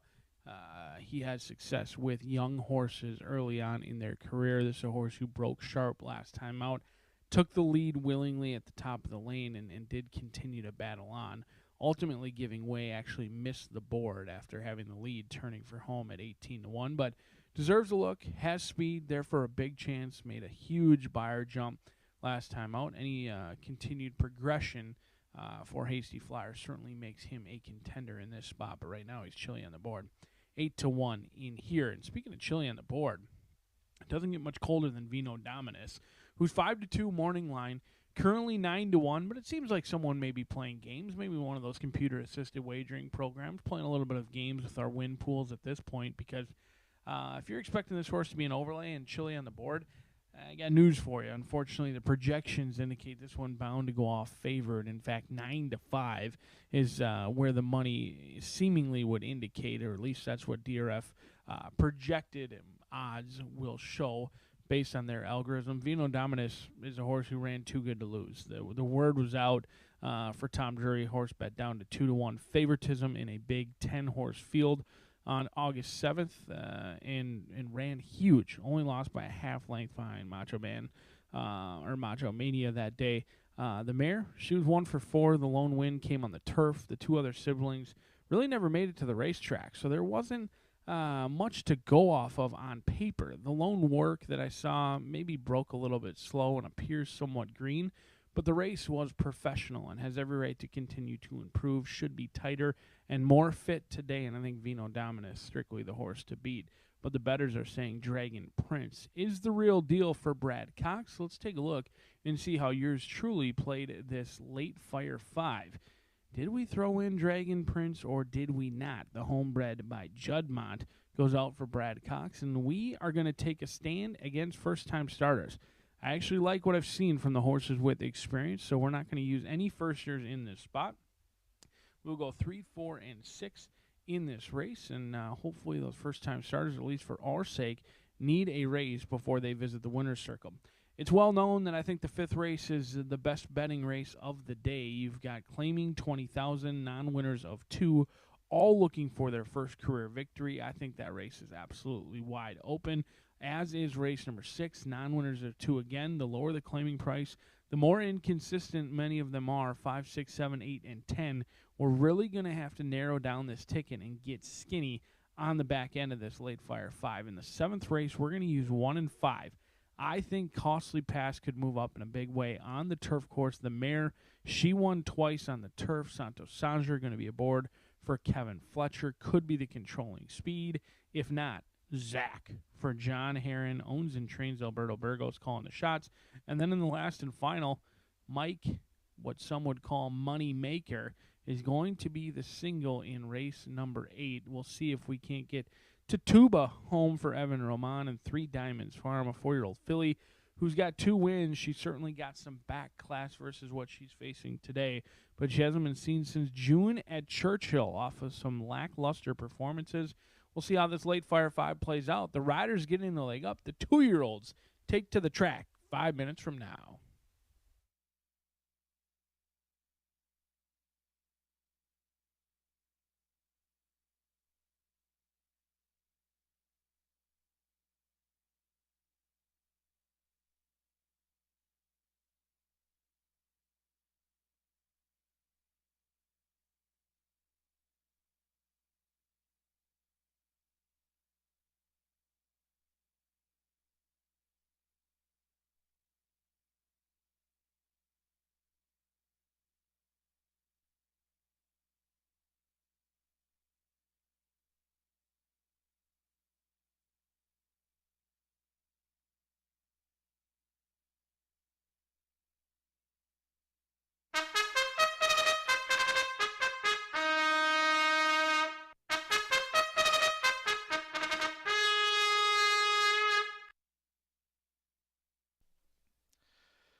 Maiden 2-year-old stepping onto the track now for the 4th race.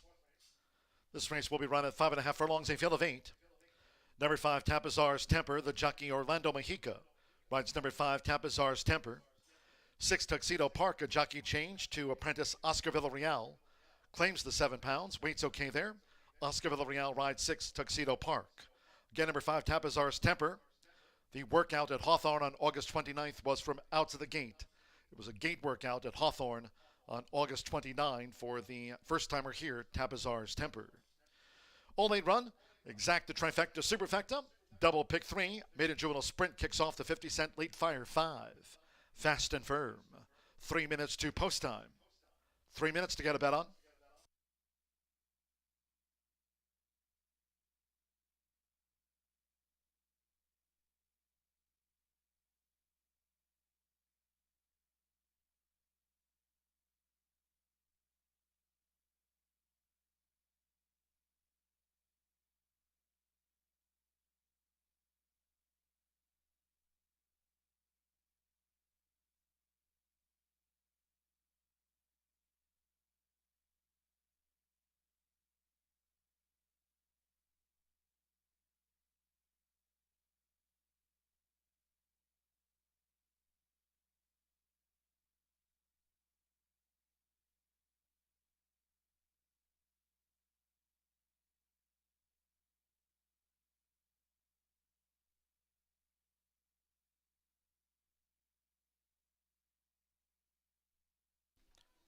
Two minutes to post time. 2 minutes.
Less than 1 minute to post time. Start to the 50-cent late fire 5. Fast and firm. Less than 1 minute.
The horses are approaching the starting gate.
The horses have reached the starting gate.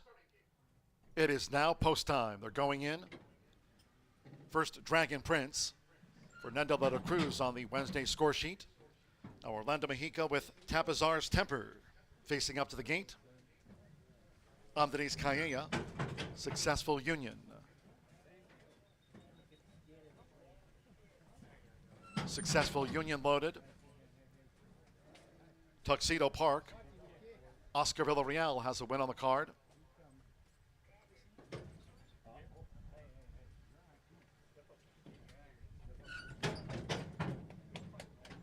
Irving Moncada with Vino Dominus. Right now joint 5-2 favorite with Dragon Prince.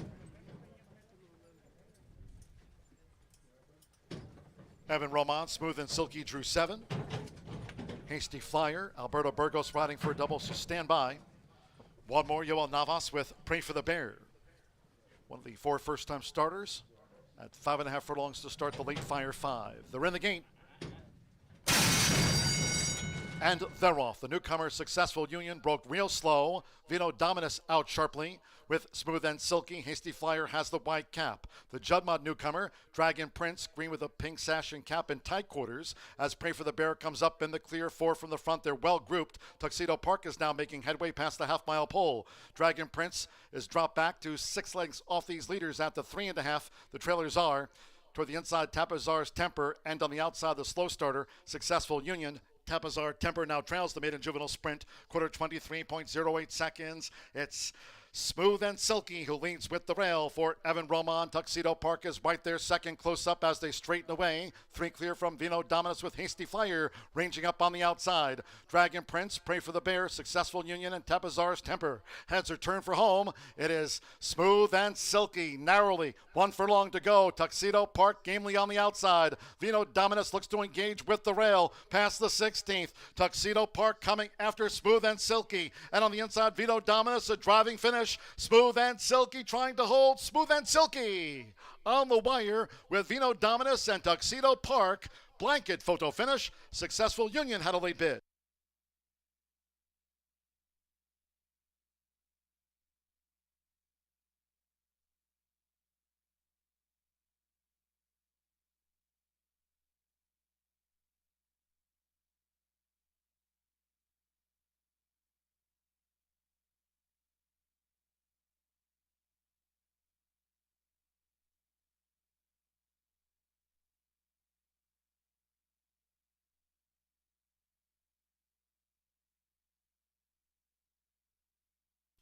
$106.12 after the maiden juvenile. $106.12, blanket photo finish. Hold all tickets. Here's another look.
7-6-3-2 after the sprint. 7 Smooth and Silky at 5-1 gets the result. 6 Tuxedo Park at 9-2 was second. A nose to 3 Vino Dominus at 8-5 third, and 2 Successful Union 12-1 fourth. 7-6-3-2.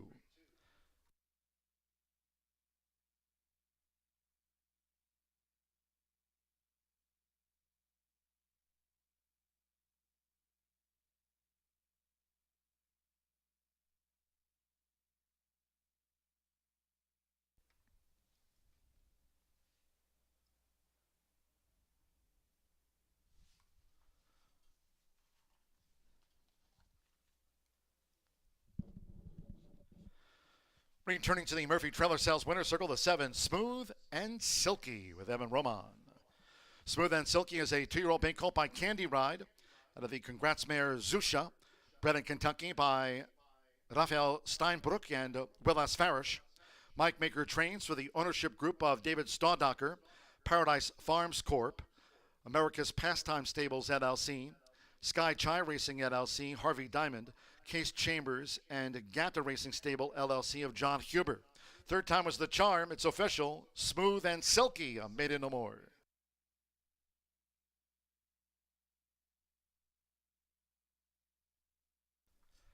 $7-6 Exacta returns $77 even. This 50-cent pick 3 covered races 2, 3, and 4. Paid $21.65. Vino Dominus a nose back in third. 50-cent trifecta, 763, $66.40. 7-7 double, $48.40, and the 10-cent superfecta, 7632.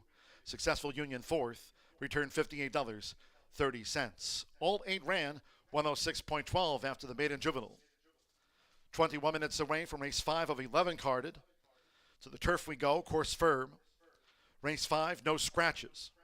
Number 5, Sprat, the jockey will be Yarmari Correa on 5, Sprat. Number 9, No Shug for Pop, the jockey Orlando Mejica on 9, No Shug for Pop. 2, Lucky Lesson, add 1 pound to the listed program weight, makes it there now 119. A dozen run, turf firm, Exacta, trifecta, superfecta, double, pick 3, 50-cent late pick 4 start. The turf kicks off, the $1 horseshoe hat trick, turf pick 3, 4:09 post time.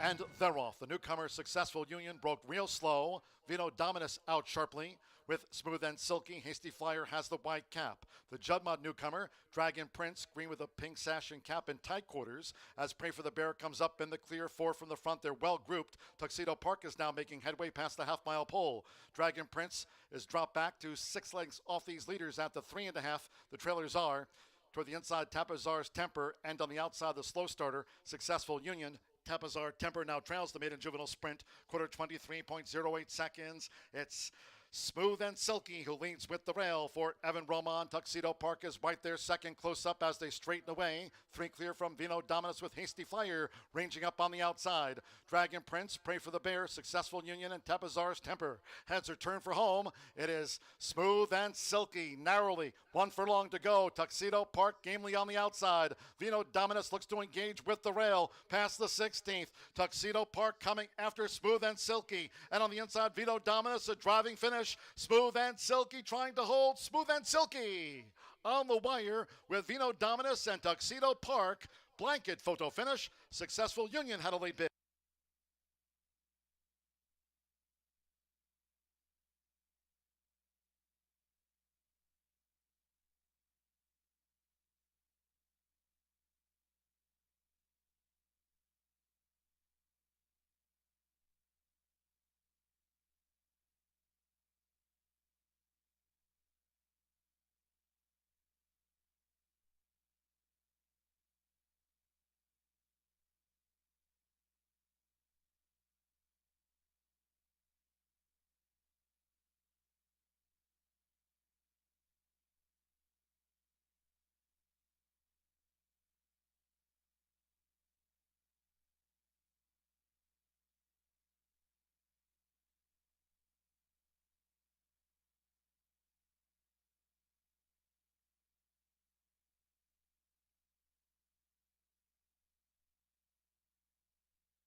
Smooth and silky with our first slight upset of the afternoon. Now it's 15-1 morning line. I think I bet down somewhere around 5-1, but just hangs on, getting rescued by the wire there with Evan Roman from the Mike Maker barn as we have been through 4 so far and just finally got our first price horse. Race number 5 is a race I thought where we would definitely get a price horse, and my top pick actually was 20-1 morning line. Now the favorite, 4-1 as it opens up. But this is a good quality race here to start the late pick 4 and also the Horseshoe Hat Trick Turf Pick 3. Now this is a non-2 $20,000 level as we go out to the turf course for the first time this afternoon. 1 mile and 16th on the firm turf, and that turf rail is all the way in. And a wide open race it is, a great betting race. You've heard Brian say it a couple of times this afternoon, and I am in full agreement with him. In fact, all 3 of the turf races I think are pretty complicated, and if you're right today in that Horseshoe Hat Trick Turf Pick 3 or any of the wagers surrounding it, I think you're going to get paid because a number of horses could win either of those races. Very competitive betting races as we take a closer look here into the 5th race. And my top pick, like I mentioned, is number 9, No Sug for Pop. This one comes from the barn of Ben Colebrook. We do have a jockey change here to Orlando Mojica. And this is a filly that is by Hard Spun out of a Bodemeister mare who's 1 win from 7 starts and a couple of 3rd place finishes. She's only tried the turf 1 time. That was 2 back here at Indiana on June 10th, where she ran in the $30,000 level, kind of similar to this race, but she broke well and, in fact, had the lead in deep stretch, took the lead just about the top of the lane and just got ran down, was 3rd, beating a couple of lengths. Literary, who won that race, came back and won 3 straight races and just had a pretty good runner-up performance last week in a 2 other than. So facing good company and come back and a race washed off at Ellis in the slop. She didn't like that, but I think a return to the turf is the key here for No Shug for Pop. Again, taking some support at the window, so I like that you bettors are in agreement with me. I was trying to fish out a decent price horse here, and I thought she had the best chance and seems to be just taking things in the paddock in a professional order. Now, for second at 14-1 is number 7, Callis or Collis. It's a 4-year-old daughter of Cantharos racing for Gary House. Gary owns and trains this one, and this is one that probably was the best horse last out at Ellis Park on the turf on August 17th and at 16 non-2, where she was second. Now, she was in very tight on the run to that first turn and was in between horses, kind of boxed up on heels, was taken in hand and wrangled all the way back to last, in fact, and made a little run, but she was parked out wide much of the journey. In fact, probably from the half-mile pole all the way through the lane, she was at least in the 5 path and just was really up against it, running against that bias. The rail was out 20 feet that day, and she's going to need some pace chase, but I don't think she needs to be that far back. And with Fernando de la Cruz, I think she will be a little more forward than usual, and number 7, Callis, right now 14-1, and I think it's a must-use on the ticket. Now for third, I'm going to go down towards the inside to number 1, Kamikaze Umaji. Now this one is a winner over this exact turf course. 1 turf try here locally and got paid. And that was first time out, in fact, with Marcelina Pedroza up that day last year here for Ethan West. They thought enough of that race. They took her and ran her in a stake in her second start. Then she went on to Keeneland in a non-2. I think those maybe were a pair of 7th place finishes, but this is one who will appreciate getting back to the turf course. She's been well-traveled. They've been trying to get her on the turf through much of the spring and summer, and she finds probably the easiest spot she's had in her career. Now, a beaten favorite, disappointing 4th over that synthetic at Prescott on the last start. You see Ethan there putting some last-minute finishing touches on this one. She is 6-1, gets veteran Deshaun Parker, who I think is 16th all-time in the history of horse racing in terms of wins, and owned by Thorough Crowd, who employ Ethan on several horses, and they do very well. And 6-1, I think, is a pretty good price on this filly here.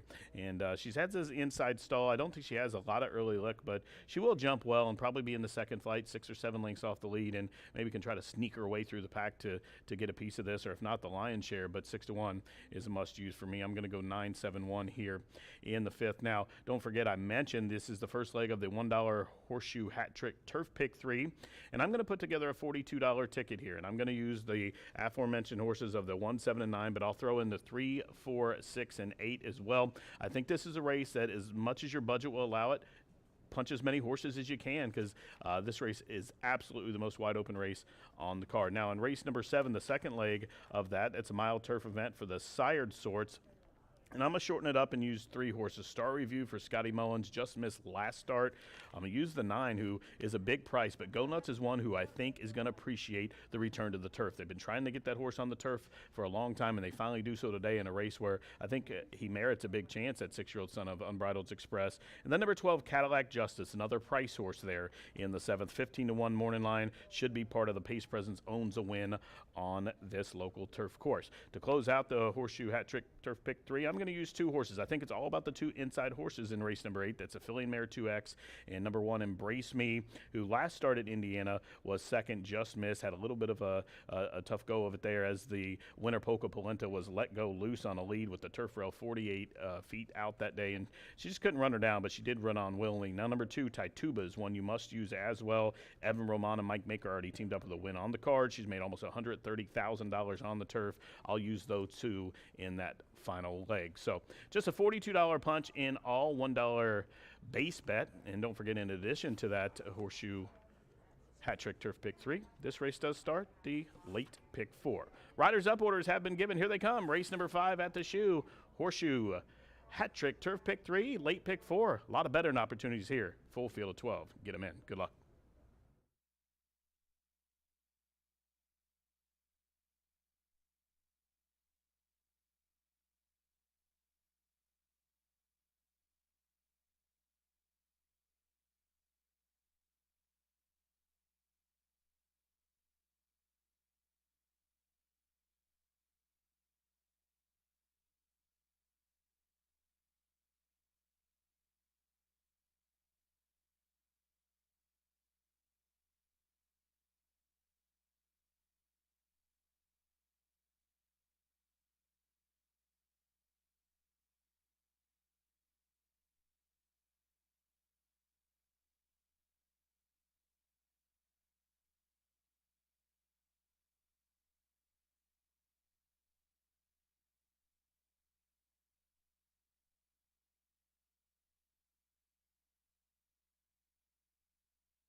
The horses call postward now for the 5th race. Stepping onto the track for this Fillies Mares turf over the mile and a 16th, a field of 12. A couple of rider changes. 5 Sprat, Yarmari Correa rides number 5 Sprat. 9 No Shug for Pop, the jockey Orlando Mojica on 9 No Shug for Pop. 2 Lucky Lesson, and 1 pound to the program weight. Exacta Trifecta Superfecta, double Pick 3. Starts at the 50-cent late Pick 4. Kickoff of the $1 Horseshoe Hat Trick Turf Pick 3. Firm and fast, 2 minutes to post time. Due in 2.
Less than 1 minute to post time.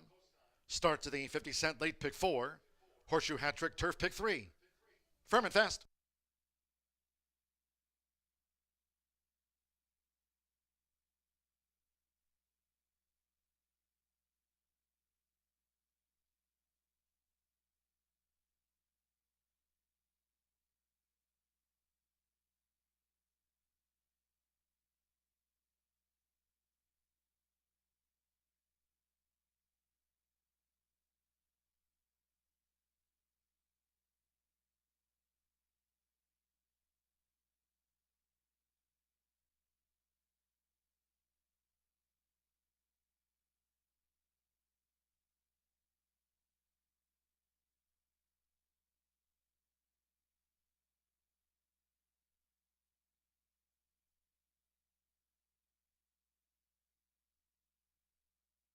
The horses are approaching the starting gate.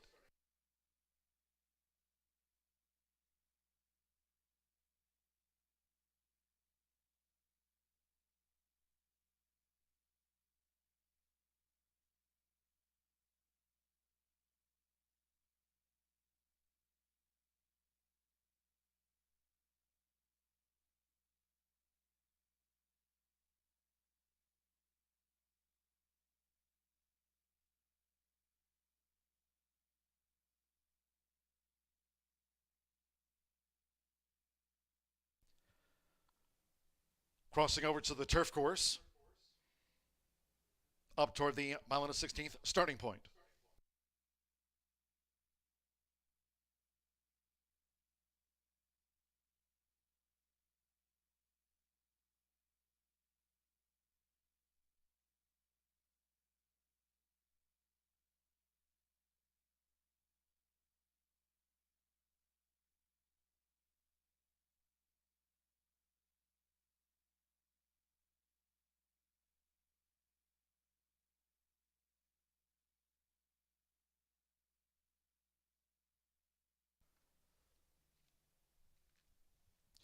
The horses have reached the starting gate. It is now post time. Deshaun Parker with Kamikaze Umagi first in. Fernando de la Cruz with Callis has joined Kamikaze Umagi. Andres Calleja with Southern Mesa. Rodney Prescott, Lucky Lesson, drew 2.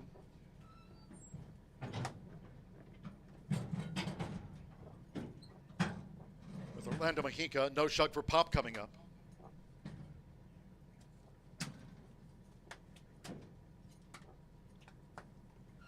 No Shug for Pop right now, a 7-2 favorite. Off a 20-1 morning line, No Shug for Pop. 3-1 favorite. Samuel Bermudez, Barb's Vortex. Manny Esquivel, Vino Rosado's in. With Joe Ramos, Sava joined. Yamari Correa, Sprat drew 5. Stupendous, Alberto Burgos has a win on the card. Now Sprat. Rolando Aragon with Gigi's World. One more. Sally Bali. Santos Sanjor back in action. Start to the Horseshoe hat trick, turf pick 3, course firm.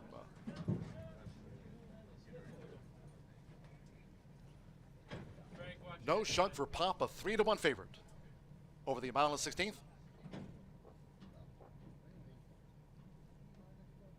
22-1 on Sally Bali. Last to join up.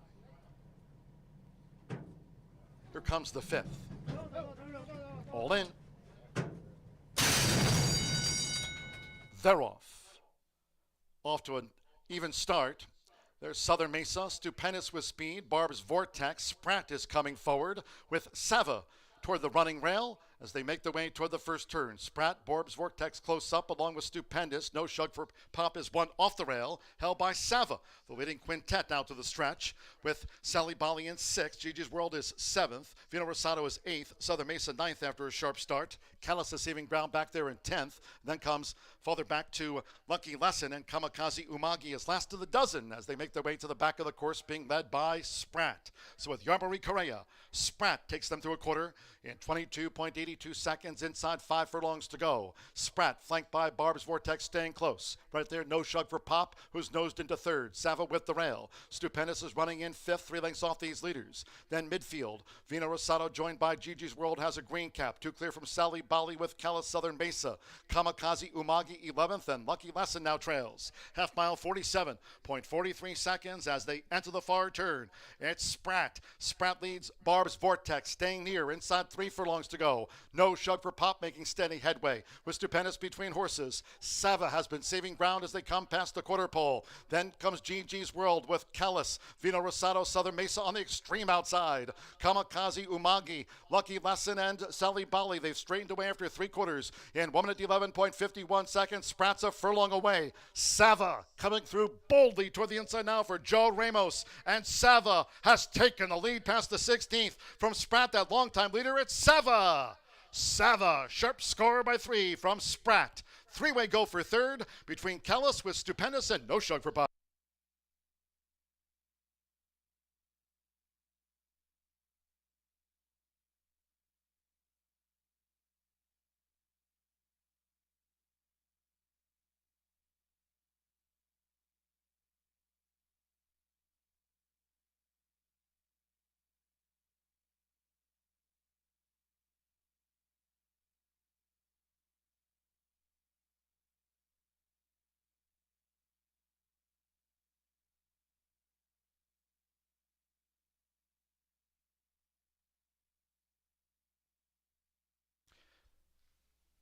Four, 5, and then a show photo. 142.32 after the Phillies Mares turf. 142.32 for Sava. 5-1 first, 5 Spratt. At 5-1 was the runner-up. A 3-way go for 3rd and 4th. Callis with Stupendous and No Shug for Pop. Stand by for the judges' confirmation. Joe Ramos. Robert Medina, daughter of Connect. Sava, a 5-1 win.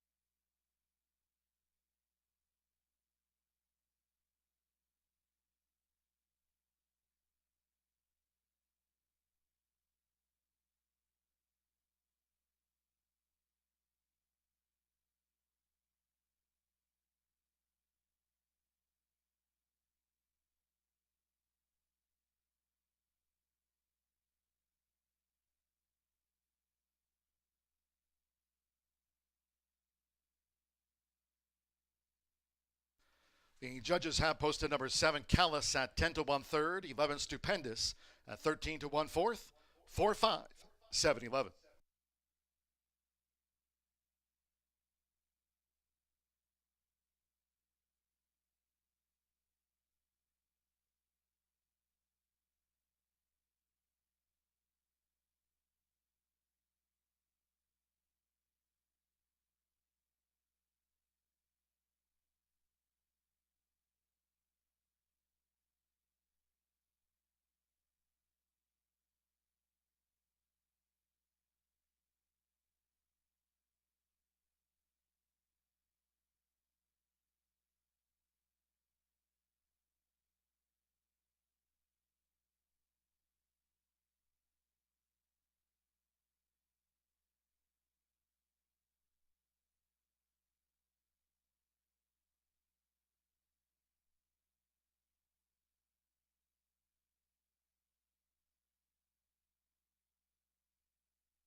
Welcome back, Joe.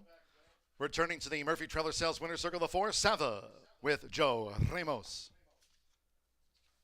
Sava is a 3-year-old Gray Roan filly by Connect out of Almena by Macho Uno. Bred in Kentucky by Ghislaine Head. Racing for Jeff Plunzik, Max Hodge, Anna Size, Evan Ferraro, and Robert Medina. Horseshoe Indianapolis congratulates the winning connections. There she is. Sava takes out the Phillies Mares turf. It's official.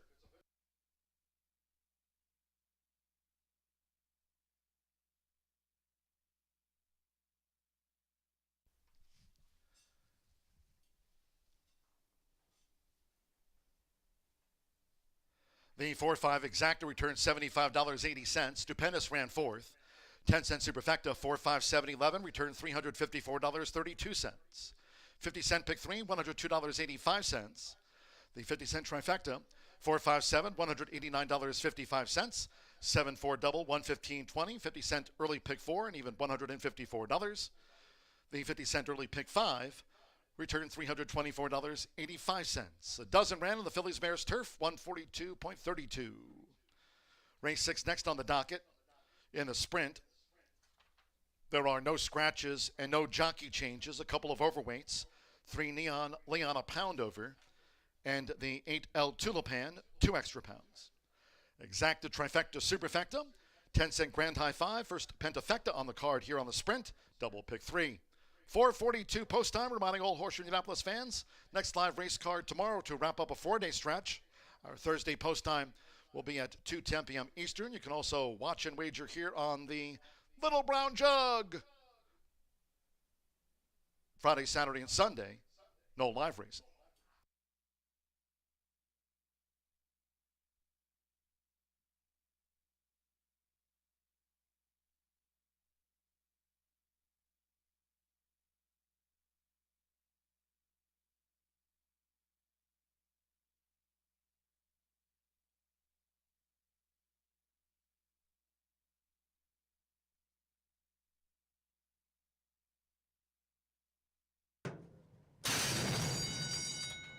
They're off.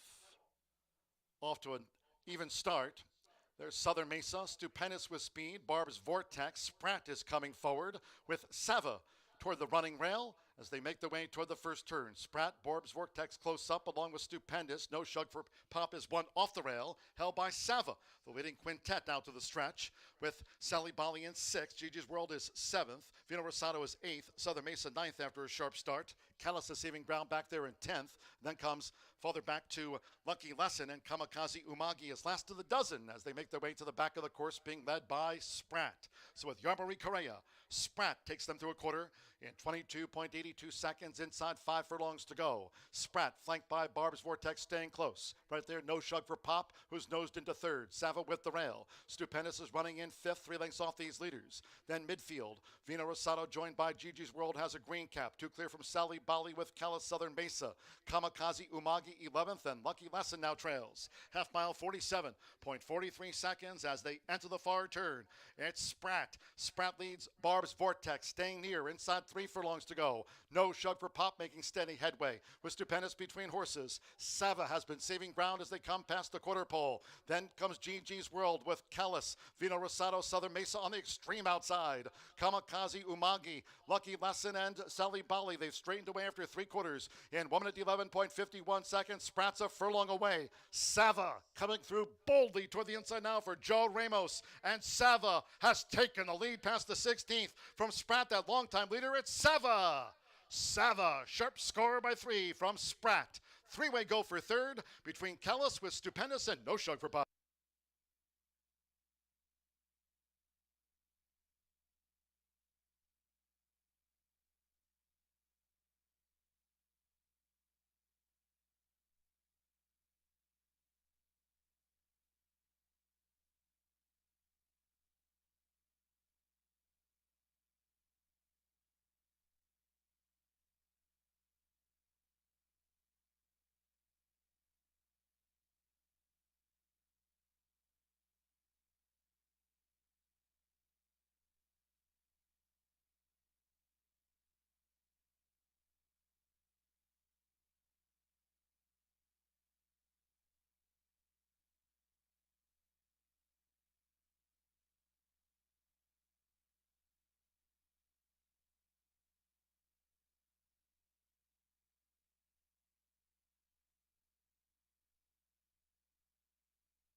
Joe Ramos proved his talent and his worth in the 5th. Welcome him back to a familiar spot, the winner's circle, as he brings home a turf winner. He did it repeatedly last season on. He was routinely one of the better, if not the best, turf rider in that room, and he certainly showed it there, getting a ground-saving trip and getting Sava home. A 5-1 winner as we rounded out the early pick 5 in the second leg of that late fire 5. We got more rolling daily doubles, pick 3s, and pentafectas coming up for you here in race number 6, 10 minutes away, 6 furlongs.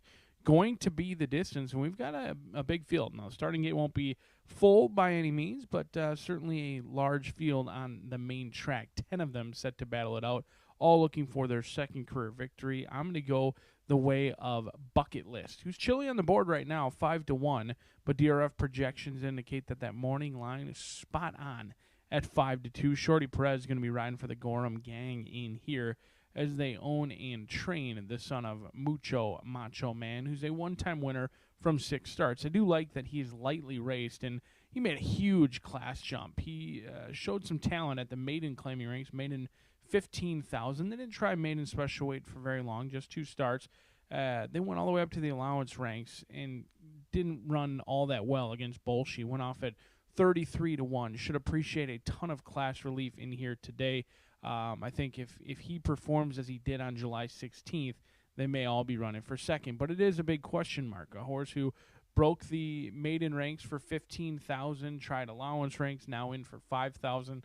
I don't always prefer when a horse comes right back at a lower tag than they won for. But in this group, many of them have either been at this level for a long time or been at the non-winners of 2 for a long time, regardless of the claiming price. So Bucket List in here certainly deserves a look. I think if you break sharp, he could be tough on the front end. But he is chilly on the board right now, 5-1 for Bucket List. But the long shot that's sneaky in here is the up-and-comer El Tulipan. This is a horse who maybe is figuring things out at 3. Didn't show much of anything at all as a 2-year-old, and they ran protected throughout the 2-year-old season at the maiden special weight level. Came back at 3 with a trainer change and came back right at the $5,000 mark. There was red flags galore coming off of a long layoff with a trainer change and in for 5,000, but they were easy money at 15-1. I mean, they went off at 15-1 and certainly never looked like a loser. Kind of ran like an even money shot that day. Viral was aboard. He'll be aboard again today, and El Tulipan, I think, is the value player in here at 7-1. A horse who could show the ability to sit just off the speed, was flattered when your second-place runner, Infinity's Warrior, came back to win it next out as well. I think El Tulipan deserves a long look in here. Your outside runner, Big Anchor, should get some pace to chase, and this race could potentially collapse as well. Orlando calling the shots for Tom Medina. 1 for 14, that is certainly pesky. Cutting back in distance, though, and this was a race where I think many of them are going to try and get the lead. Oftentimes, non-winners of 2, you want to be in the front. You don't want to try and get too cute, come from well off the pace, and sometimes that means the races will collapse, and that could be the case in here for Big Anchor. The only knock I have on Big Anchor is this 4-year-old has really never figured out the starting gate, has routinely been away slow. Now, you may be looking at the racing form saying, what are you talking about? This horse has been on the lead the last 2 times. Those are route races. That first quarter was 23-2, 23-4. That's not what we're going to see in here. We're going to go sub-23 for sure, right around that 22-1, 22-2. And I think Big Anchor, if he can break with this field, he could certainly be the threat in the lane. 7, 8, and 10 in a wide-open race 6.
Paddock judge here at Horseshoe Indianapolis, Brandy Bell, with a call for riders up.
The horses stepping onto the track now for race 6.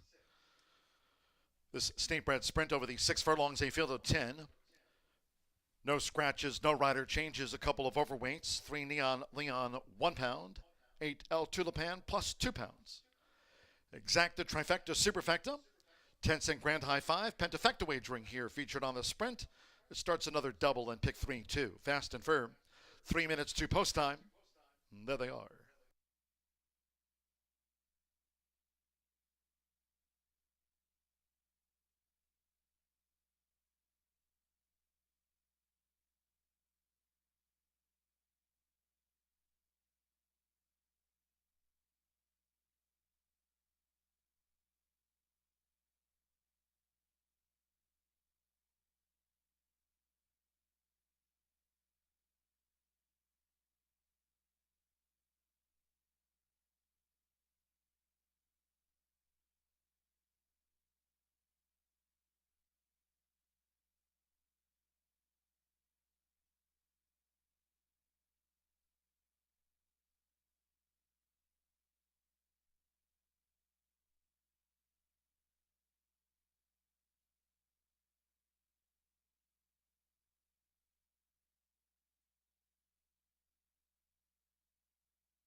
Two minutes.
Less than 1 minute to post time.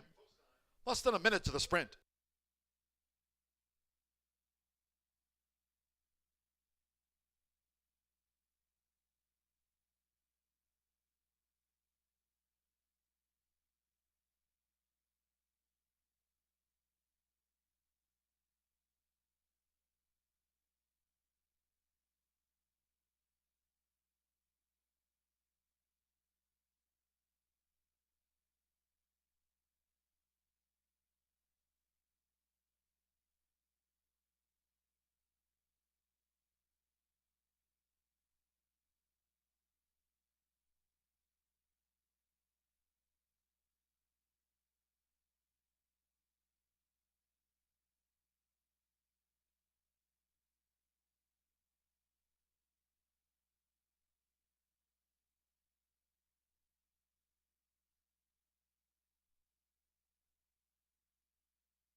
The horses are approaching the starting gate.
The horses have reached the starting gate.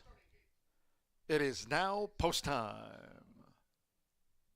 Loading Santos Anjor with Forever Friends. Manny Esquivel, Amateur Day, drew 6. Fernando Leto Cruz with Cog coming up. Eddie Perez, Bucket List, drew 7. 2-1 favorite, Bucket List loading. Sammy Bermudez with Neon Leon.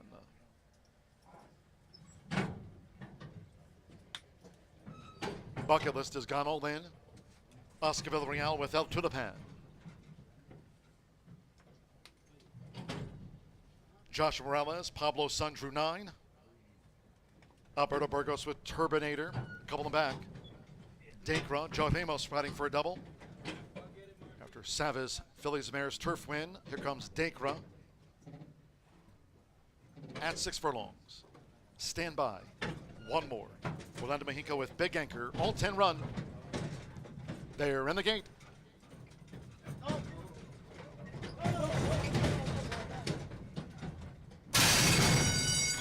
Rough and sprinting. Big Anchor broke sharply. El Tulipan. There's Neon Leon with a bid, and Turbinator's right there. And Dacra also has that speed. It's Neon Leon with Simmer Bermudez. Neon Leon has the pace to lead the race through the first furlong and a half from a close-up. Dacra now pressing with Turbinator tracking them, orange cap and sleeves. Forever Friends of the Pink is running in 4th by length and a half. El Tulipan is 5th.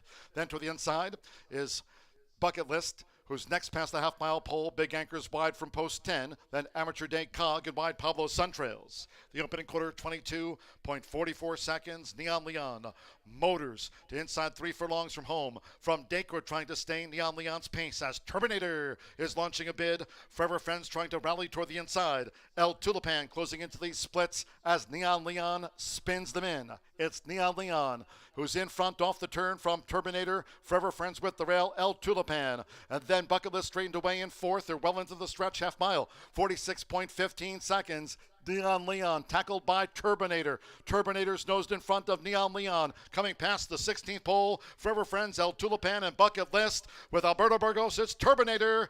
Turbinator on top at 27-1. Neon Leon was the runner-up. Bucket List, El Tulipan, Big Anchor, Forever Friends.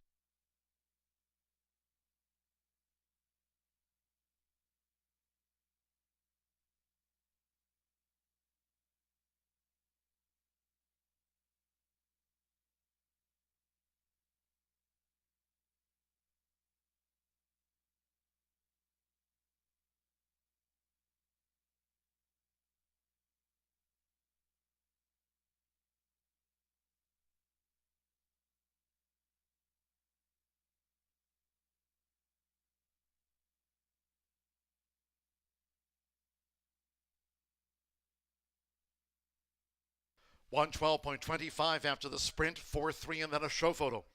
For Turbinator upsets at 27-1. 3 Neon Leon at 6-1 was second. Bucket List, El Tulipan closer for fifth, and that'll be for the Pentafecta. 7 Bucket List was third. 8 El Tulipan fourth, and 1 Forever Friends was fifth. 4-3, 7-8-1. It's gone to Turbinator. Bidding jockey Alberto Burgos for Tiana Richardville, 27-1 strike.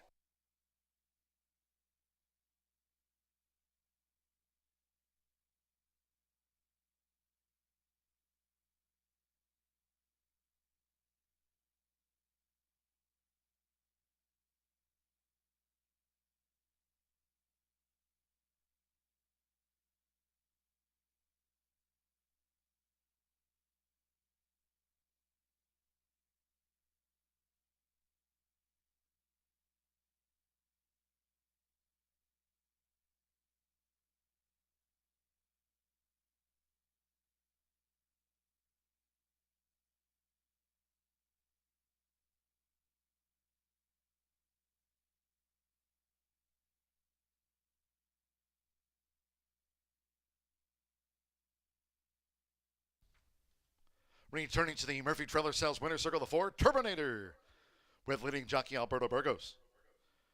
Turbinator is a 6-year-old male gelding by Turbo Compressor, out of Sugar Coma by Jacqueline's Groom. Brendan, Indiana, by Tiana Richardville, Thirsty Acres Racing LLC. It's official. Horseshoe Indianapolis congratulates the winning connections. Turbinator was 27-1. Official.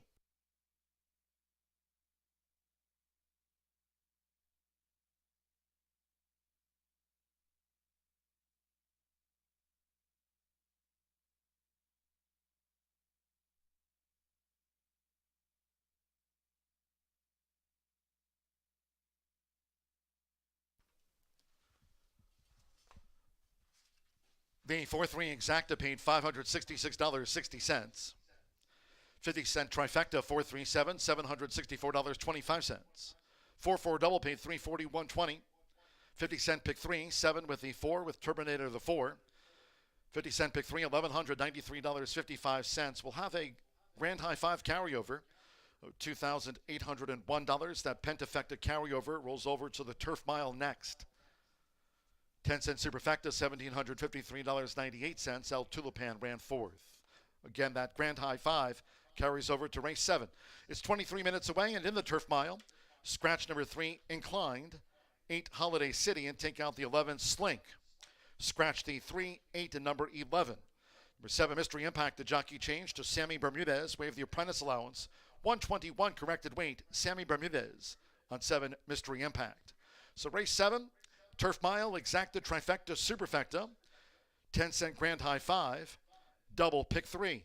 Pentafecta carryover again, $2,801. Post time, 5:15.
Rough and sprinting. Big Anchor broke sharply. El Tulipan. There's Neon Leon with a bid, and Turbinator's right there. And Dacra also has that speed. It's Neon Leon with Simmer Bermudez. Neon Leon has the pace to lead the race through the first furlong and a half from a close-up. Dacra now pressing with Turbinator tracking them, orange cap and sleeves. Forever Friends of the Pink is running in fourth by length and a half. El Tulipan is fifth. Then to the inside is Bucket List, who's next past the half-mile pole. Big Anchor's wide from post 10. Then Amateur Day Cog and wide Pablo Suntrails. The opening quarter, 22.44 seconds. Neon Leon motors to inside 3 furlongs from home. From Dacre trying to stay Neon Leon's pace as Turbinator is launching a bid. Forever Friends trying to rally toward the inside. El Tulipan closing into these splits as Neon Leon spins them in. It's Neon Leon who's in front off the turn from Turbinator. Forever Friends with the rail. El Tulipan. And then Bucket List straightened away in fourth. They're well into the stretch, half mile. 46.15 seconds. Neon Leon tackled by Turbinator. Turbinator's nosed in front of Neon Leon. Coming past the 16th pole, Forever Friends, El Tulipan, and Bucket List. With Alberto Burgos, it's Turbinator. Turbinator on top at 27-1. Neon Leon was the runner-up. Bucket List, El Tulipan, Big Anchor, Forever Friends.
Tequila Herradura. Extraordinary awaits.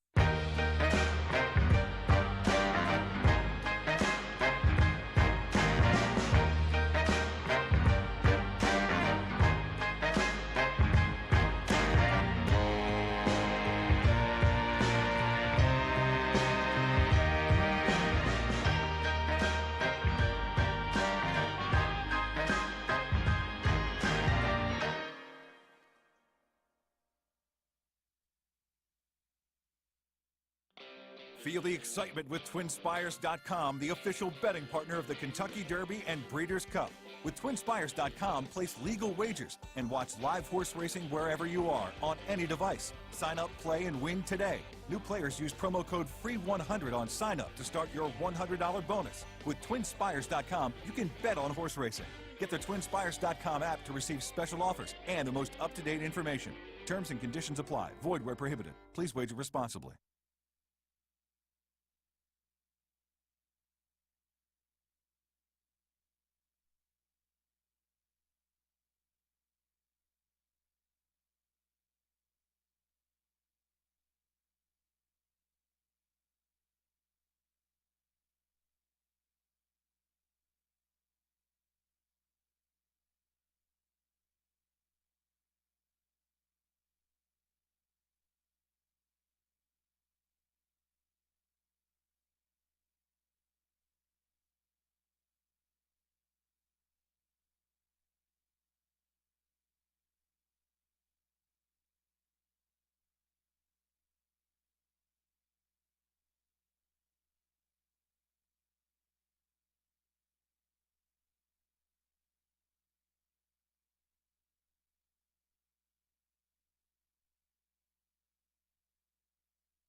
$11 minutes to post for race number 7 now. We started off the card real chalky, but how soon that has changed. The last 3 races, if you're live in this pick 5, you're live for some serious money. Started off the late fire 5 with a 15-1 morning line for Mike Maker won, then followed it up with that Robbie Medina, Joe Ramos back in the winner's circle for the first time after his injury back in January. Good to see him get back in the circle, and that one paid double digits as well. I think went off 5-1, and then bombs away just now as Turbinator gets up for the Thirsty Acres, and Burgos gets his second on the card. So bombs away here the last 3 races, and I'm hoping that trend continues because I'm going with the 2 longest shots on the board as my top 2 picks here in race number 7. This is a sired Indiana bred non-winners of 2, allowance to go a mile on the turf. I'm going to the outside with my top pick, and that's number 12, Cadillac Justice. This comes from the barn of Chaz Retchie. Joshua Morales gets the call.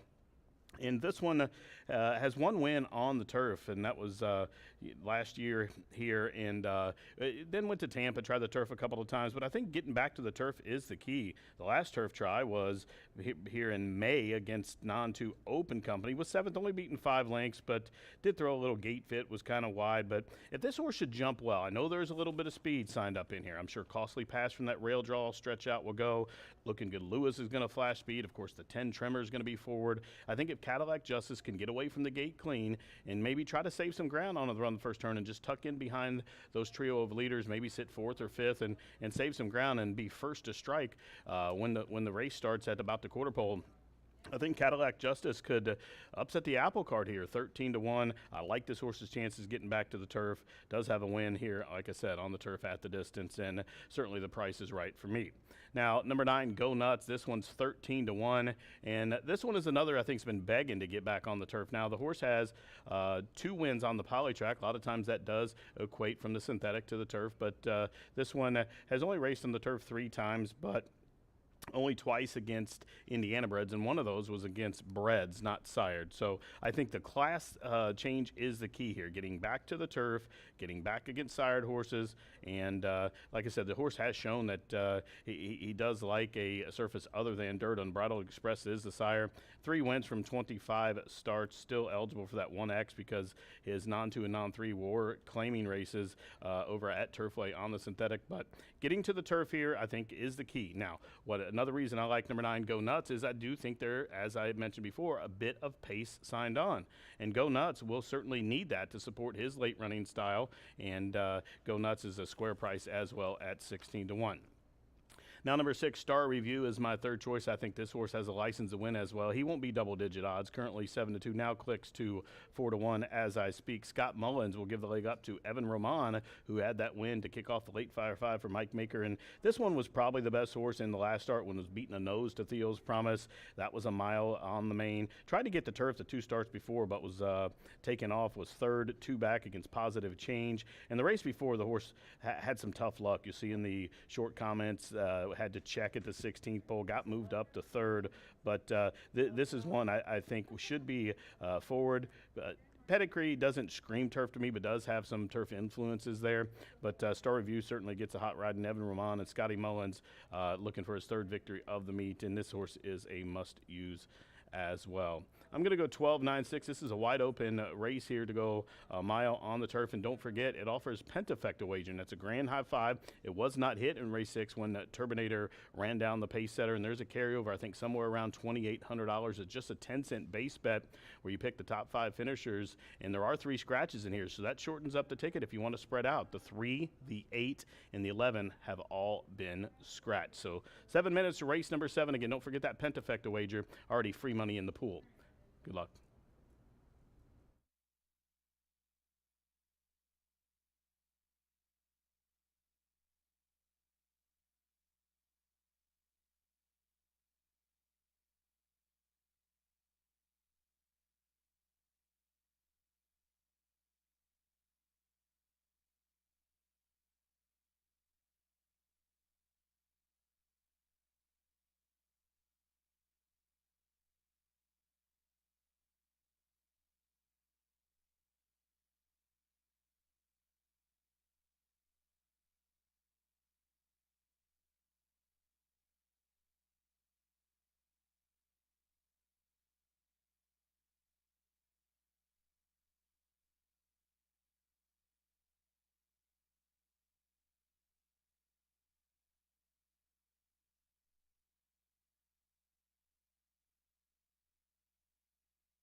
The horses call postward now for race 7 of 11 carded.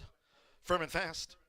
Here in the turf mile, a field of 9, scratch the 3 inclined, 8 Holiday City, and take out 11 Slink. 3, 8, and the 11 are the non-runners.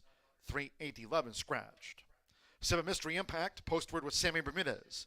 Wave the apprentice allowance. 121 corrected weight, Sammy Bermudez on 7 Mystery Impact, white in the burgundy blocks. Exacta, trifecta, superfecta, double pick 3, carryover in the pentafecta, $2,801 for a grand high 5 carryover here on the turf mile. 3 minutes to post time, 3 minutes.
Less than 1 minute to post time. Once again, a carryover here in the 10-cent Grand High 5. The Turf Mile, $2,801, Pentafecta carryover, and there's the new pull handle.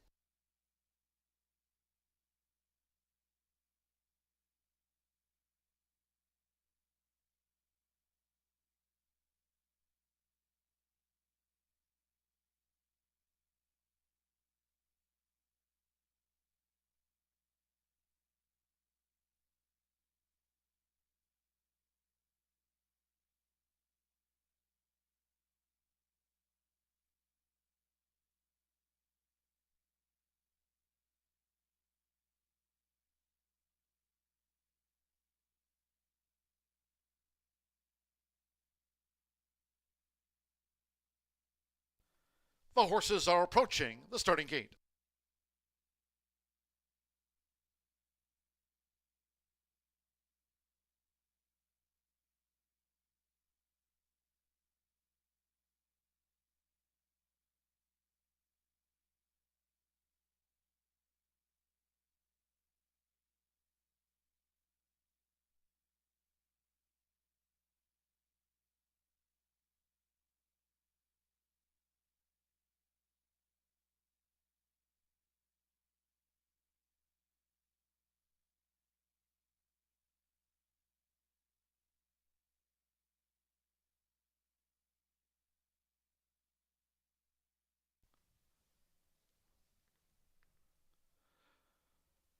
Arriving at the gate, Air Horse 1 drone view.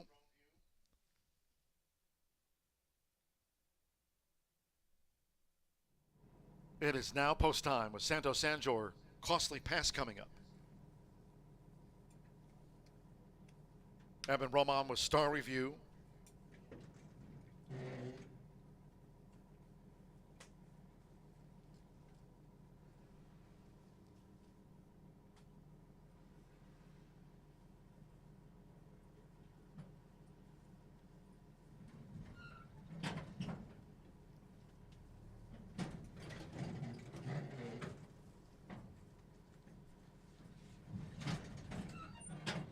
Eddie Perez looking good. Lewis went straight in.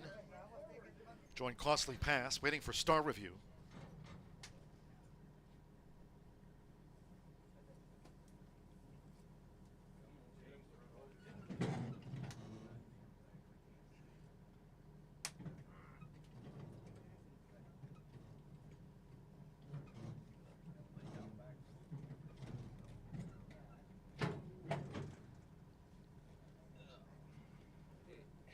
Star Review locked away. 9-pointer, Joe Ramos with a win on the card. Now Zach Alberto Burgos fighting for a hat trick of wins. Andres Alo with Go Nuts. A couple of them back here for the mile. Fernando de la Cruz with Tremor, and one more, Joshua Morales with Cadillac Justice to make up the 9. All in line. Ready. And they're off. Looking good, Lewis, with Costly Pass. Tremor with an early bid, and right there, Cadillac Justice, who follows Tremor's early move as they make their way toward the first turn. It's Looking Good, Lewis, joined by Tremor out to the stretch, while 2 to 3 clear from Cadillac Justice and Costly Pass in the leading quartet. Then it's a break of 4 here in the early stages to Mystery Impact with Star Review, Zach, Go Nuts, and 9-pointer has drifted back to last as these Indiana breds go to the back of the course. So now with Fernando de la Cruz, Tremor to the lead. It's Tremor who's cleared off here from Looking Good Lewis by 3. 3/4 length to Cadillac Justice running in 3rd. Mystery Impact in 4th. Zach is out deep on the course running in 5th. Santos Sanjor saving ground with Costly Pass in 6th past the half-mile pole, where Tremor remains the overall leader. Then it's a break of 3 more to Star Review in turn 5 to Go Nuts, and 4 more to 9-pointer, who remains the back marker here in the Turf Mile, Half mile for Tremor. Clock 49.45 seconds as they turn again. Tremor just leads as Eddie Perez has Looking Good Lewis second on the outside and coming to take on Tremor as they come past the quarter pole. Bit toward the inside, Cadillac Justice, Zach, and Mystery Impact, and here come the Hoosiers. Looking Good Lewis runs at the longtime leader Tremor after 3 quarters in 1 minute 12.96 seconds. Tremor narrowly. Here's Looking Good Lewis driving outside of Tremor, and these two clash past the 16th. Then comes Cadillac Justice, and on the outside, Zach, who's just gained third. Looking Good Lewis. Looking Good Lewis gets the result by 3 quarters length to Tremor. Zach edged out Cadillac Justice with Star Review back in 5th.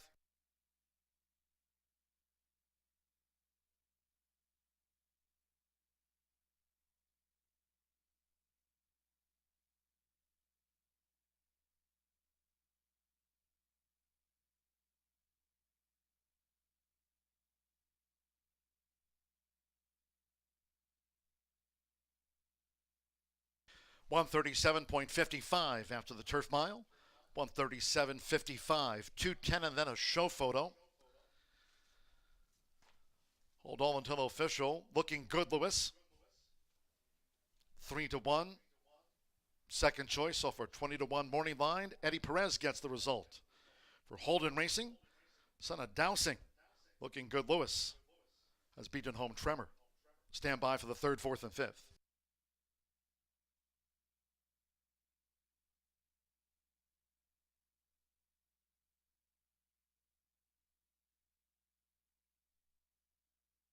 The judges have posted number 5, Zach, at 5 to 1/3.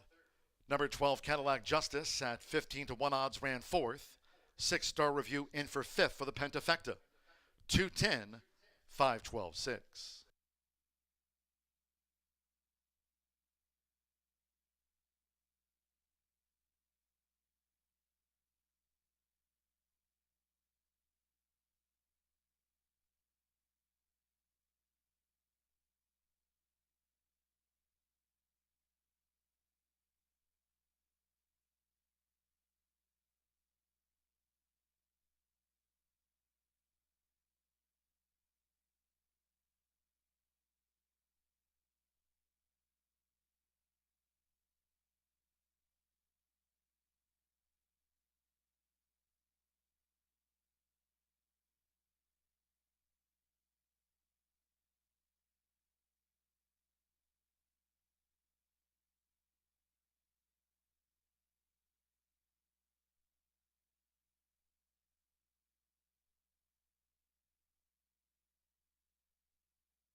Returning to the Murphy Trailer Sales Winner's Circle, number 2, Looking Good Lewis with Eddie Perez. Looking Good Lewis is a 4-year-old. Dark Bay or brown gelding by Dowsing. Out of the Deputy Minister Mare, Northern Dream, bred here in the Hoosier State by Jay and Arvin Holden. Racing for Holden Racing LLC of Arvin, Sharon, and Jay Holden. It's official. Horseshoe Indianapolis congratulates the winning connections of Looking Good Lewis. 2:10 exact after the turf mile, paid $29.60. 50-cent trifecta, $2.10.5, $33.60. 4-2 double paid $5.53.80. 10-cent pentafecta, star review ran 5th. 2.10.5, 12.6 with a 10-cent grand high 5. $333.90. Pick 3, $5.76.60.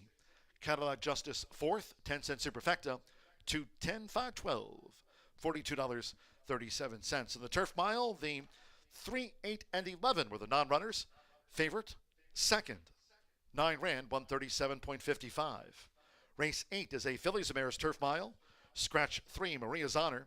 4, Lucy's Cakes Fly. And 5, Maria's Revenge. With those 3 scratches, there'll be no grand high 5 here. Scratch the pentafecta, and take out the 3-4 number 5. Exacta, trifecta. There is the superfecta. Double, pick 3. Post time for the Phillies Mares Turf in 20 minutes at 5:47.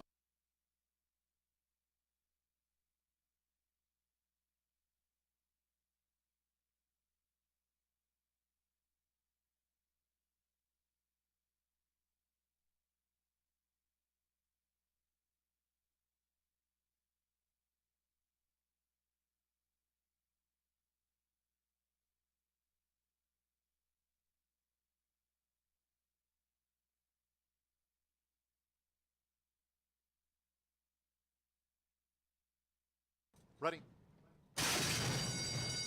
And they're off. Looking good, Lewis, with Costly Pass. Tremor with an early bid, and right there, Cadillac Justice, who follows Tremor's early move as they make their way toward the first turn.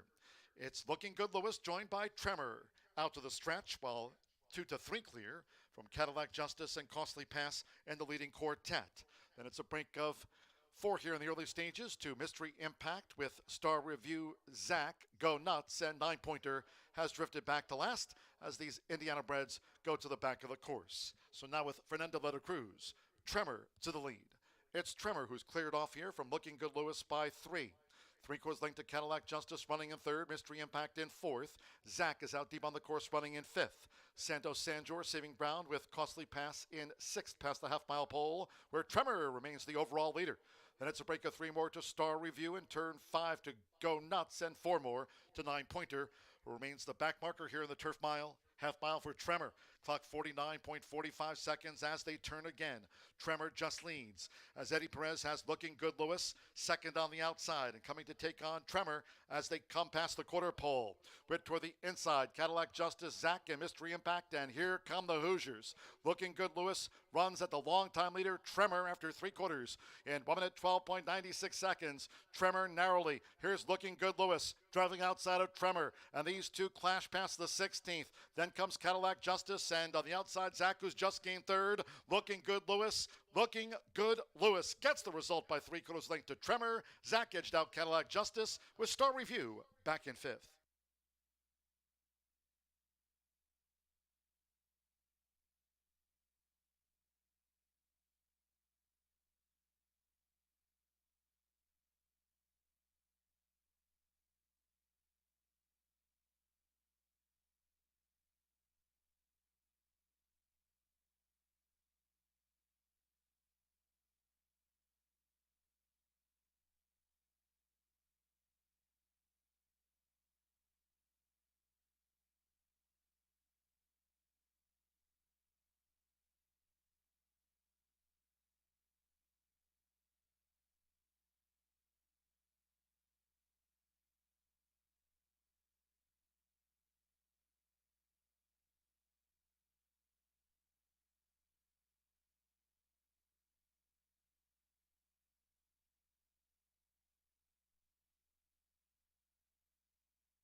Here we are, 10 minutes away from the finale, thoroughbred finale, before we give way to 3 trial races for some very nice money coming up in the future here at Horseshoe Indianapolis for those quarter horses that are quickly coming to a conclusion. Miss Martha and Jimmy Mack will take you through those 3 trial races, but we've got one more thoroughbred race on the turf, 1 mile the distance, scratch 3, 4, and 5. Maria's Honor, Lucy's Cakes Fly, and Maria's Revenge out of this upcoming race. And we've had some big prices come home to score, 5 to 1 on the turf, Turbinator at 27 to 1. And these horses are being ridden by high percentage riders as well. Joe Ramos near the top of our rider standings last year, and Alberto Burgos always near the top throughout this year as well. Providing some very nice payouts. Everyone is covered with the exception of the 8. Should the 8 come home to score, set, we will have a carryover into tomorrow's late Fire 5. So set is going to be cheered against by some, whoever's live. Embrace Me pays the lowest at just under $20,000. And I think Embrace Me just kind of hangs around. I'm going to try Tatuba from post position number 2. Michael Maker brought home a winner in this sequence as well. In fact, he kicked off the late Fire 5 with a 5 to 1 winner in the 4th race. 3 Diamonds Farm going to send out this 4-year-old filly who is cool, calm, and collected. She's a consistent sort as well. In fact, she's made $215,000 already, and through just a 14-race career. Not many horses have a ton of extended success once they leave some of the top trainers' barns like Todd Pletcher, but Mike Maker has frankly moved this one up since changing hands. 4th, 3rd, 2nd, 1st, has been consistent. Now, did seemingly trail off form the last 2 races, proved to not like the slop very much over at Churchill Downs, and then threw in a rare clunker before that behind a well-meant Papillo. Has been given a freshening since then, and I certainly expect this one to run big. Her best running style is on the front end, and that is exactly where you want to be on our turf courses. We haven't had all that much rain here recently. We'll see if Tatuba can get back to her winning ways in here. The daughter of Good Magic, currently 5 to 2 and co-favored at this point, but may have to deal with the other Michael Maker trainee. The stablemate is actually going to be right next door in the starting gate. You don't say that very often when they're in post position 2 and 6, but with the scratch of 3, 4, and 5, the stablemates in the barn will be gate mates in the starting gate today. There's a lot more recency with Towhead. This one has last race July 28th over at Ellis Park, and if you can draw a line through that race, certainly makes a ton of sense. Now, I watched the race back, didn't really see any issues, just wasn't her day. She was kind of eased across the line, jogged across the wire, and ultimately was never persevered with. I think she bounces back in a big way today. Her race before that was an even running race over at Belmont, now known as Aqueduct, or Belmont Aqueduct, whatever you prefer to call that, up in New York. She's 0 for 5 on the turf. She doesn't have a ton of turn of foot. Her best races are kind of where she sits close, finds the lead late, and just carries on with it. She certainly has some back class in here. This is a horse who's running multiple grade 3s, ran on Preakness Day in the Black-Eyed Susan, and has run some big races in the past, but she's certainly looking to bounce back off that ease performance last time out. Orlando Mojica going to be calling the shots for the other Michael Maker runner in this spot. But the 9, one of the lower ones in that pick 5 payout, despite being 8 to 1 on the morning line, Ignacio Correa.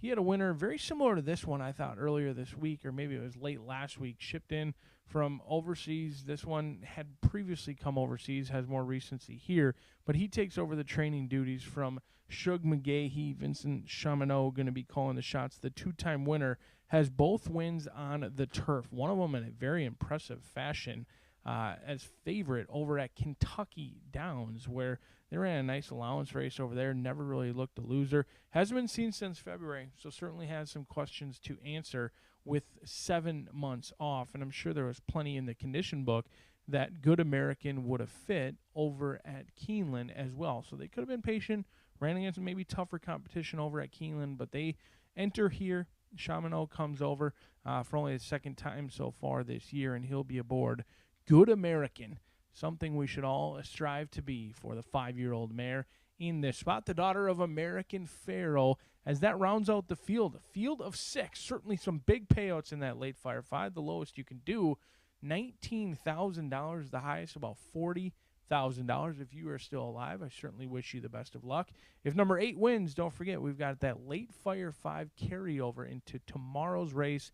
If Calm-Set can upset the apple cart, we'll see as the riders getting the leg up and they're going out for the thoroughbred finale. Still plenty of action right here at Horseshoe Indianapolis with 4 more races coming at you next.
The horses call postward now for race 8.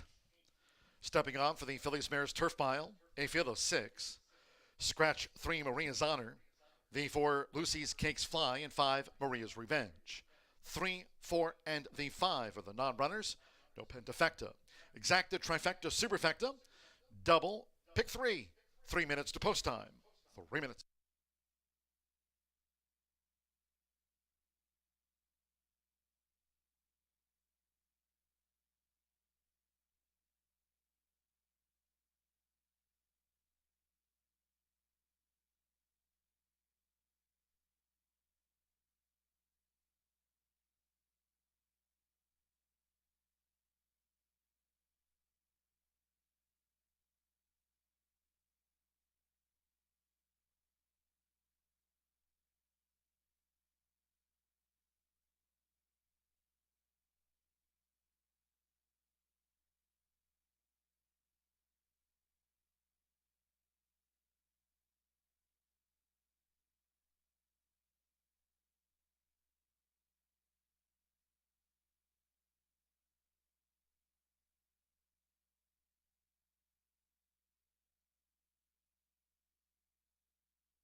Orlando Mahika back on board Towhead here in front of the stands.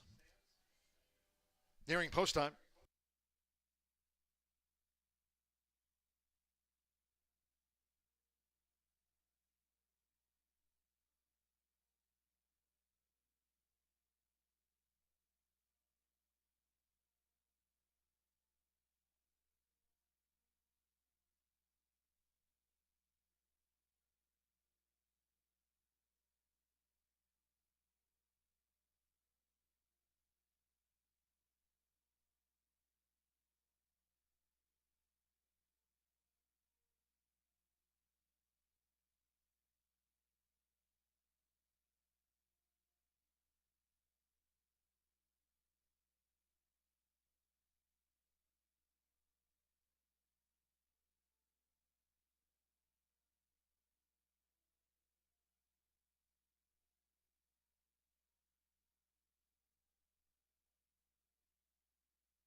Less than 1 minute to post time for the Phillies Mares Turf Mile. Making that equipment adjustment on Embrace Me from Manny Esquivel. Less than 1 minute.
The horses are approaching the starting gate.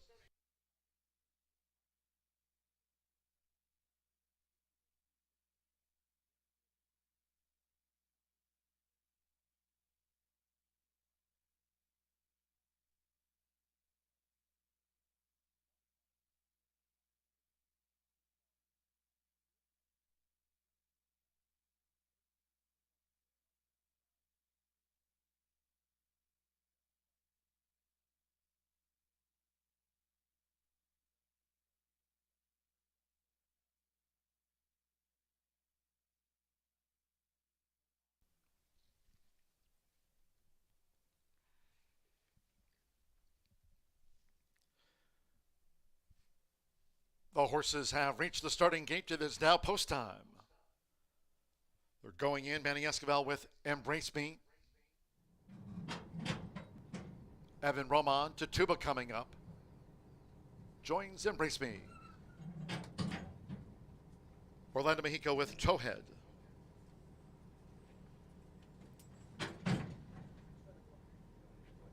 Sarah Mia. Alberto Burgos with a couple of wins on the card. This over the mile.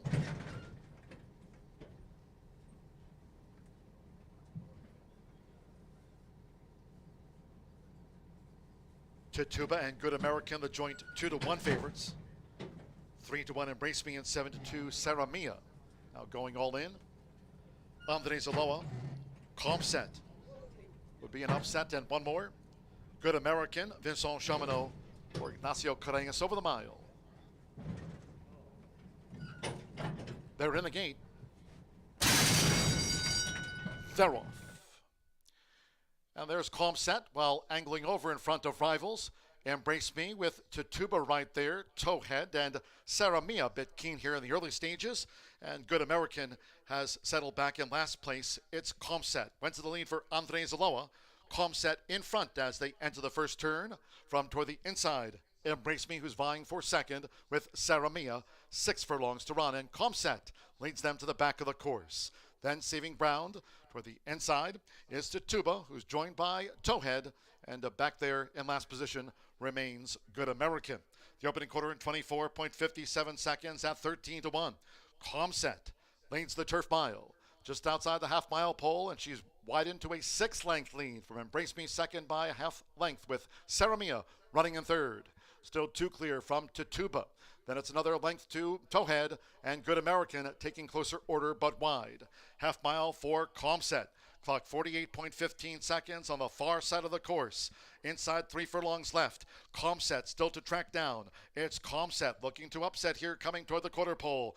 In front here by 4 from Good America, who's now picking up for Vincent Chamonix. And here she comes with Sarah Mia, Embrace Me, and then Towhead and Tituba. As these fillies and mares have straightened away after 3/4 in 1 minute 12.24 seconds, it's Comset. Comset is still there. She has 3 lengths to hold and a 16th left. Charging toward the inside, here comes Towhead for Orlando Mexica. Towhead moving through. Towhead took the lead.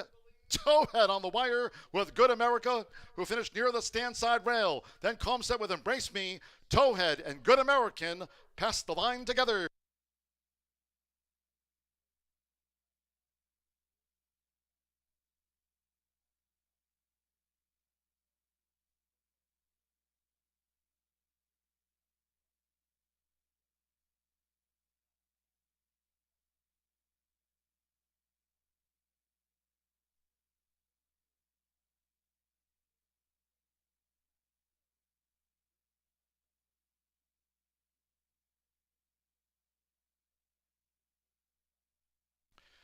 $136.65 after the Fillies Mares Turf Mile.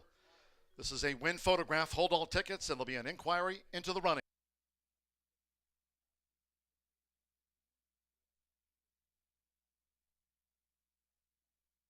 We're standing by for the judge's verdict. There'll be an inquiry into the stretch run. Hold all tickets. Photo finish. Inquiry.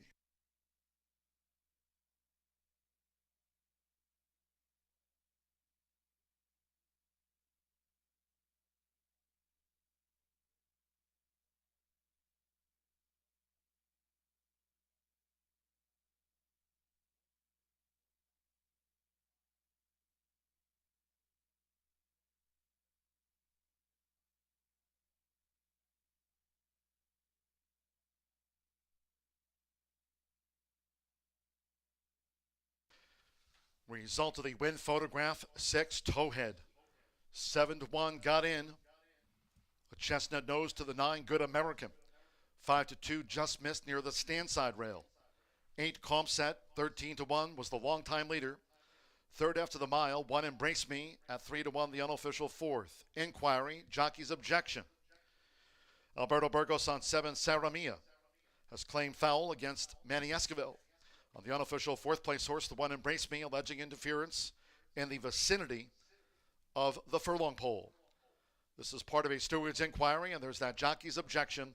Alberto Burgos on the 7, Sarah Mia, has claimed foul against Manny Esquivel on 1, Embrace Me, the unofficial fourth, alleging interference in the home run. It's gone to Towhead. Orlando Mexica for Mike Maker with another turf win here this season. She was 7-1, and she's nosed Good American.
Returning to the Murphy Trailer Sales Winner's Circle, the 6, Towhead with Orlando Mexica.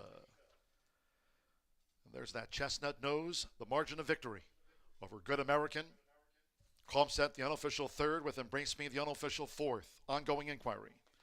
Towhead, 4-year-old chestnut filly by Malibu Moon out of Smartly Agreed by Smart Strike, bred in Kentucky by DJ Stable LLC. Mike Maker trains for Pura Vida Investments LLC. Cindy M. Hudson and William K. Brett Setzer.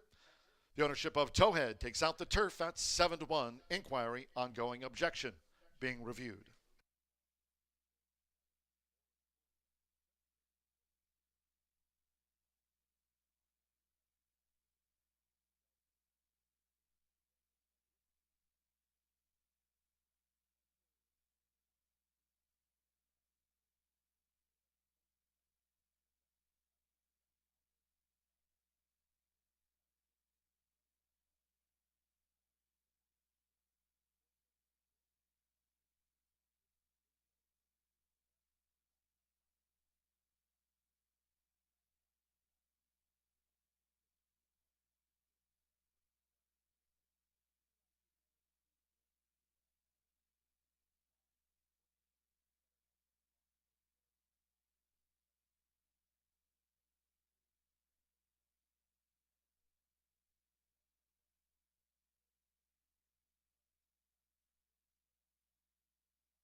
Your attention, please, after an inquiry, and the jockey's objection has been upheld by the stewards.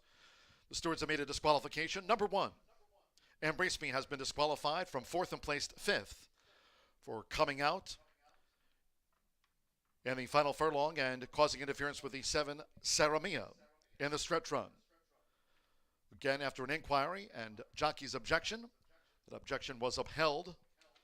After an inquiry, 1 Embrace Me disqualified from 4th and placed 5th in back of the 7 Saramia for causing interference with that mare just after straightening away for home. With the disqualification, number 7 Saramia has been placed 4th. 6-9-8-7.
Result official now. 6-9 exacta paid $69.40. The 50-cent late fire 5 paid a tidy sum, $39,768.90 pays out the late fire 5. 50-cent trifecta 6-9-8, 116.80, 2-6 double 76.40. 50-cent late pick 4, $6,977. Sarah Mia was placed 4th after a disqualification. 10-cent superfecta 6-9-8-7. Returned $71.84. Pick 3, $1,349. 136.65 after the Phillies mare's turf.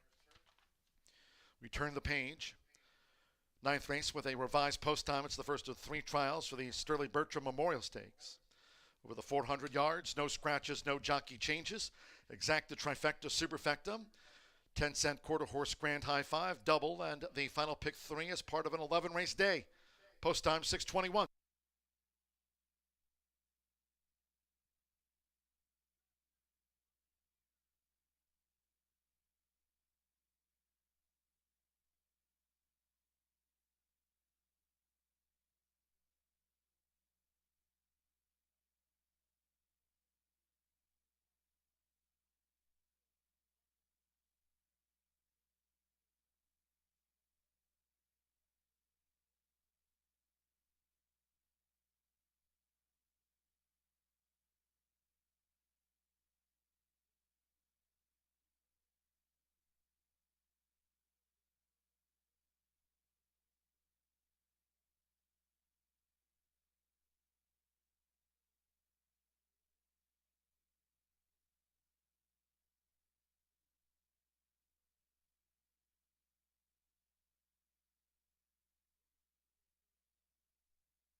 Results in today for Racing Rachel's Warriors.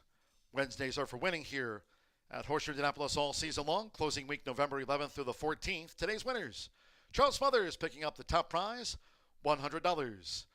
For Charles Smothers, congratulations. Tim Foyce, the runner-up, and $75, and $25 for Alan Combs, finishing 3rd in today's Racing Rachel's Warriors.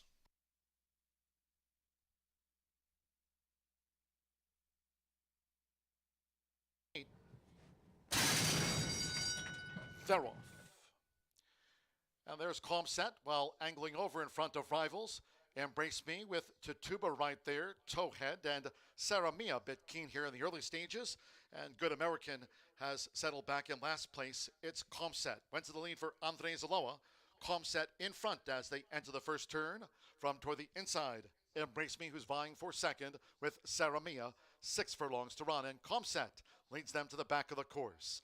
Then Saving Ground toward the inside is Tituba, who's joined by Towhead, and back there in last position remains Good American. The opening quarter in 24.57 seconds at 13-1. Comset leads the turf mile just outside the half-mile pole, and she's wide into a 6-length lead from Embrace Me second by a half length, with Sarah Mia running in third. Still 2 clear from Tituba. Then it's another length to Towhead, and Good American taking closer order but wide. Half mile for Comset. Clock 48.15 seconds on the far side of the course. Inside 3 furlongs left. Comset still to track down. It's Comset looking to upset here, coming toward the quarter pole. In front here by 4 from Good America, who's now picking up for Vincent Chamonix. Here she comes with Sarah Mia, Embrace Me, and then Towhead and Tituba. As these fillies and mares have straightened away after 3 quarters in 1 minute 12.24 seconds, it's Comset. Comset is still there. She has 3 lengths to hold and a 16th left. Charging toward the inside, here comes Towhead for Orlando Mejica. Towhead moving through. Towhead took the lead. Towhead on the wire with Good America, who finished near the stand side rail. Then Comset with Embrace Me.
Well, we have 3 trials this afternoon for the Sterling Bertram Memorial Stakes. This is a 400-yard final that's going to take place in a couple weeks for 3-year-old registered Indiana breds. And as I've mentioned before about trials, the 10 fastest times set in 400-yard trials through the 3 trials are the ones that are going to move forward to the final. So every second, sometimes hundreds of a second, counts in making that top 10.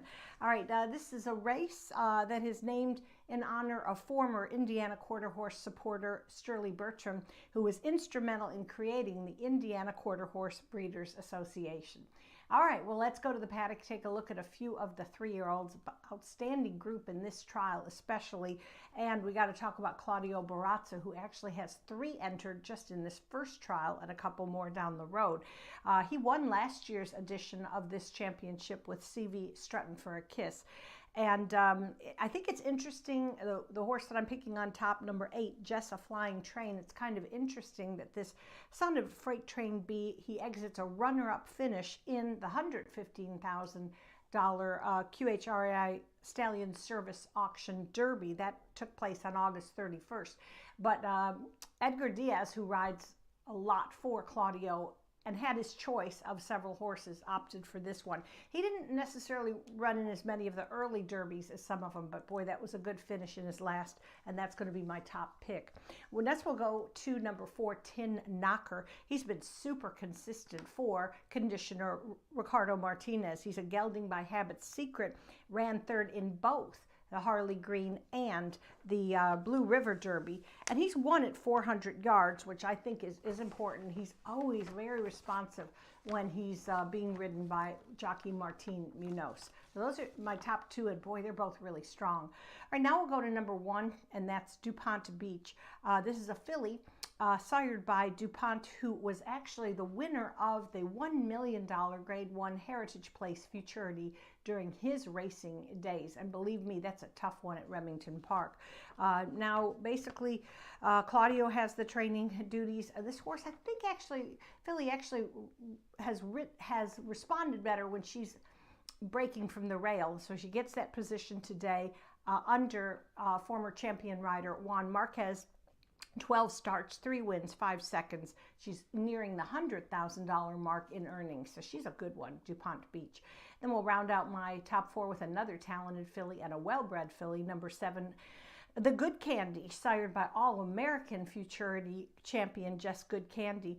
Again, that's for, I couldn't leave any of the Barazza horses out. Erica Escueda has the call. As she runs back to her form on June 1st, I think she's going to be tough. So 8-4-1-7. Jimmy Mack is going to preview our next trial, and I'll be back for the 11th race, which is the final of the 3 trials for the Sterling Bertram Memorial.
Horses coming onto the track now for the 9th race. It's the first of 3 trials for the Sterling Bertram Memorial Stakes over the 400 yards. Fast track, no wind. Here a field of 9. Reported overweights: 2 AP of the Dove's Light, 4 pounds. 3 Keeney's Final Gift, 3 over. 4 Tin Knocker, +3. 5 Moonlight Lady, +5. 6 You Can Kiss Judy's Booty, 5 pounds. 9 HF Main Feature, 5 over. Exacta, Trifecta, Superfecta, the quarter horse Pentafecta, double final pick 3 of the day. Fast track, 2 minutes to post time for the first trial.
The horses are approaching the starting gate.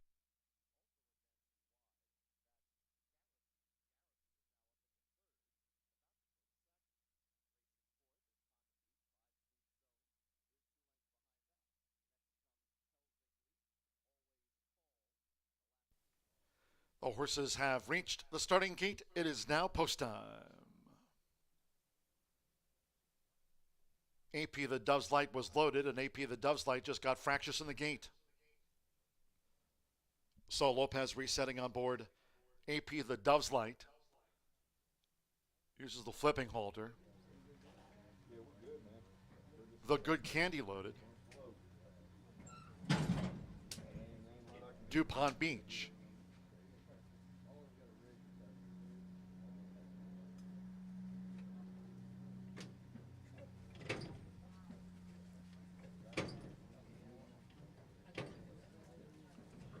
The gray is Moonlight Lady. Keeney's Final Gift. You Can Kiss Judy's Booty. Tin Knocker going in.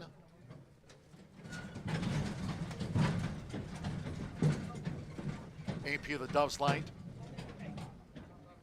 Fractious a few seconds ago, and again acting up in the gate. AP of the Dove's Light. Ready to get on with it here over the 400 yards. Jessa Fly and Train, and one more. Danny Martinez with HF Main Feature. Sterling Bertram Memorial. Tin Knocker broke sharp along with Keeney's Final Gift. DuPont Beach maybe just in front past the 330. You Can Kiss Judy's Booty. Here comes a charge from Jessa Fly and Train. HF Main Feature over here on the grandstand rail. It is Jessa Fly and Train. Jessa Fly and Train edges away and has won it from DuPont Beach in a photo with HF Main Feature. Then Tin Knocker and the Good Candy.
.973 seconds for the first of three trials for the Sterling Bertram Memorial Stakes. We're standing by for the judge's verdict.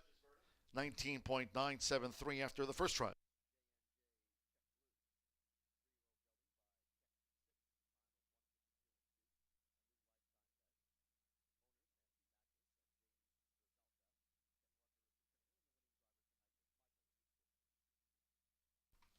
.8194, and the 7 ran fifth after trial 1. 8. Jessa Fly and Train. 3-1 first, 1 DuPont Beach. 5-2 the runner-up, 9. HF Main Feature, 22-1 third.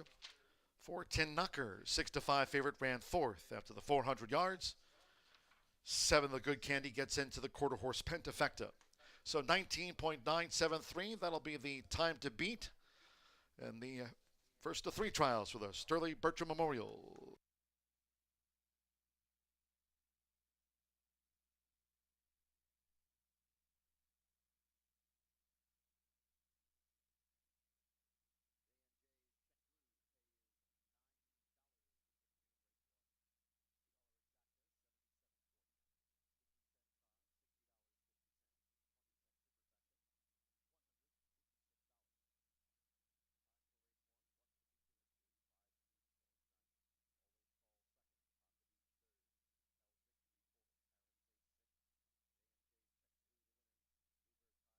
Result official.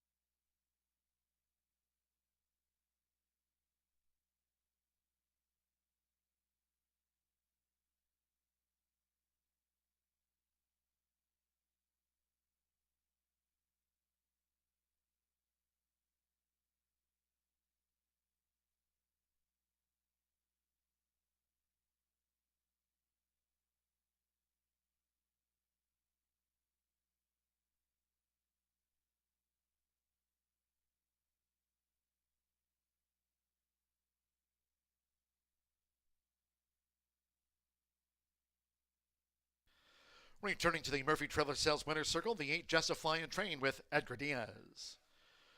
One of the leading quarter horse jockeys here this season. Edgar Diaz here on the 3-year-old Chestnut Gelding by Freight Train B. Out of Jess Alive Bully by feature Mr. Jess, bred here in the Hoosier State by Sherry Miller. Claudia Barraza trains for Keith Bodie. Horseshoe Indianapolis congratulates the winning connections of this trial winner.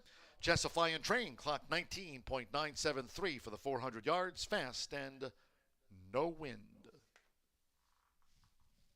Results in. A couple more trials to go for the Sterling Bertram Memorial Stakes. The final will be held here on Saturday, August the 5th with that 10:45 a.m. post time. An all-quarter horse card here. Saturday, October 5th for the finals for the Sterling Bertram Memorial. 50-cent trifecta, 819-492-60. 6-8 double and even $150. 10-cent pentafecta, the Good Candy ran 5th. 81947, $146.39. Pick 3, $275.25. 10 knocker 4th. 10-cent superfecta, 8194, returns 66.40. 19.973, the 400-yard standard with a couple of trials to go. In the 10th race, no scratches, no rider changes. Exacta trifecta superfecta, 10-cent quarter horse pentafecta. We start the late double, 17 minutes away, 6:48 post time.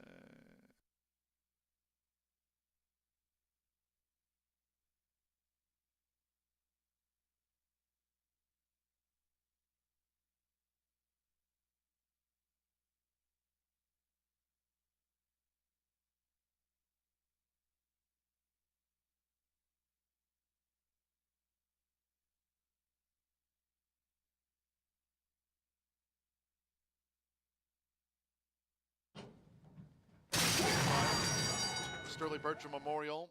10 knocker broke sharp along with Keeney's Final Gift. DuPont Beach maybe just in front past the 3:30. You Can Kiss Judy's Booty. Here comes a charge from Jessa Fly and Train. HF Main feature over here on the grandstand rail. It is Jessa Fly and Train. Jessa Fly and Train edges away and has won it from DuPont Beach in a photo with HF Main feature. Then 10 knocker and the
Well, Jessa Flying Train was storming home like a locomotive and gets up with leading jockey Edgar Diaz for trainer Claudio Barraza now coming home in 19.973. The son of Freight Train B gets the victory in leg 1 of the Sterling Bertram trials. Now, leg number 2 coming up, race 10 here in just about 9 minutes, and another competitive field of 9 to go postward here. The early money's on the 7. I'm just dancing. I'm going to try to beat the horse. I'm going to go with the horse that was morning line favorite, number 8, Cisco Beach.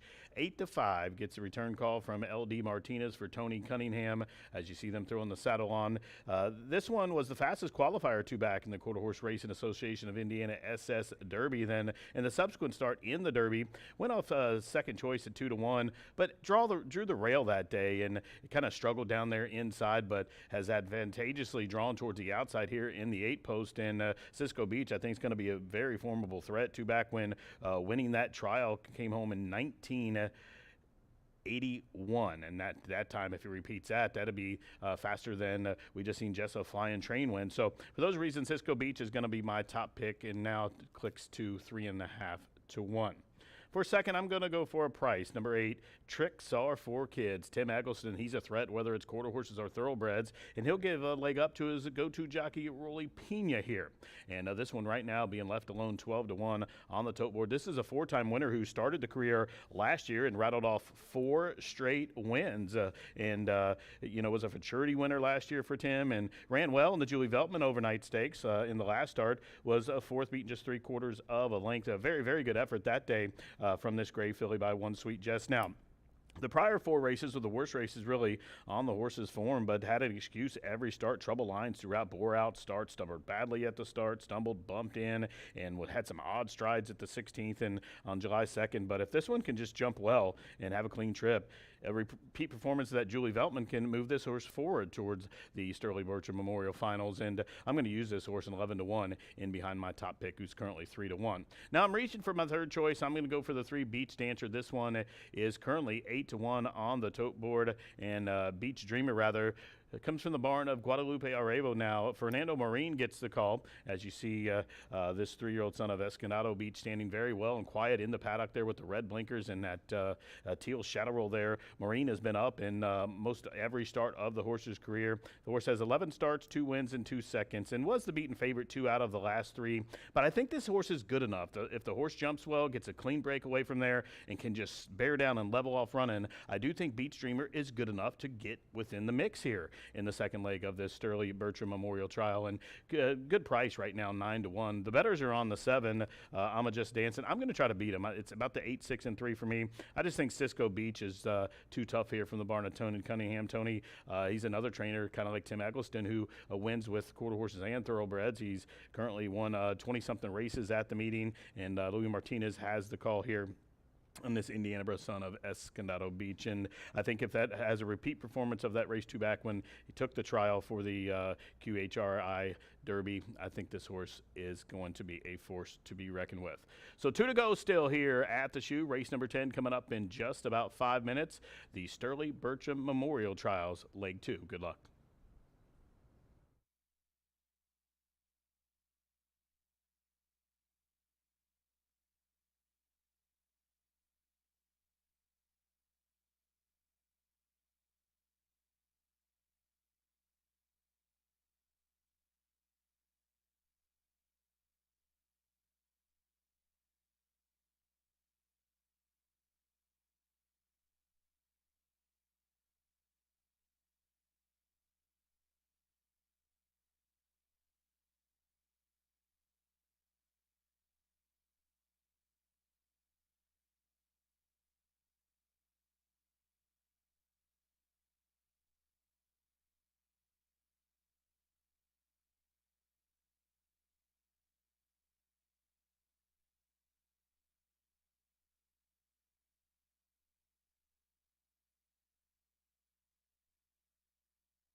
Stepping onto the track now for the 10th race and the second of 3 trials for the Sterling Bertram Memorial. Again, over the 400 yards, fast track with no wind, a field of 9 here. No scratches, no jockey changes. Reported overweights, the 2, MG Pilot Boy 5. 6, Trixes of Her Kids 5 over. 8, Cisco Beach plus 5. And 9, Pretty Fabulous 4 pounds over. Exacta Trifecta Superfecta, the 10-cent quarter horse Pentafecta starts at a late double. Race 11, that final trial for the Sterling Bertram Memorial. Race 11, no scratches, no jockey changes, fast track. Nearing post time.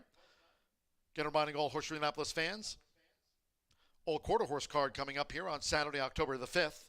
We'll have that morning post time at 10:45 a.m. A few days later, Wednesday, October 9th, will be the final for the Sterling Bertram Memorial Stakes.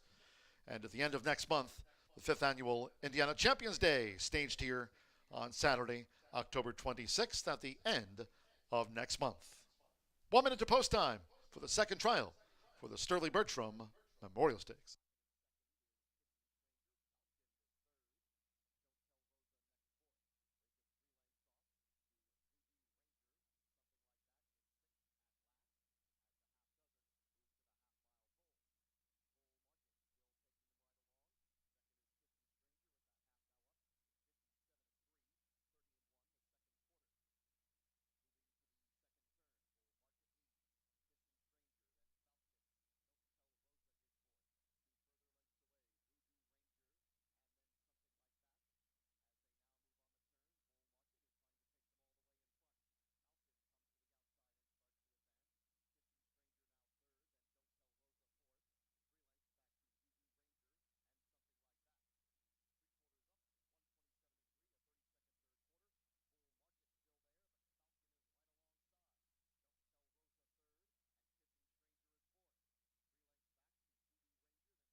The horses are approaching the starting gate.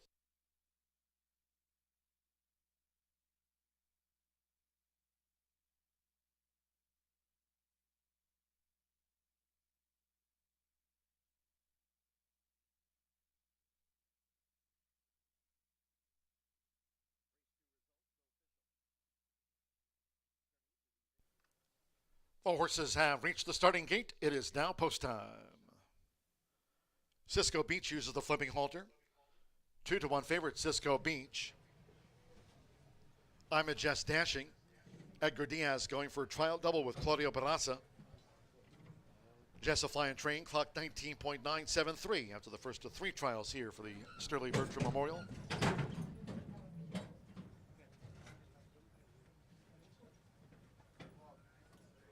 Lethal Wagon, MG Pilot Boy.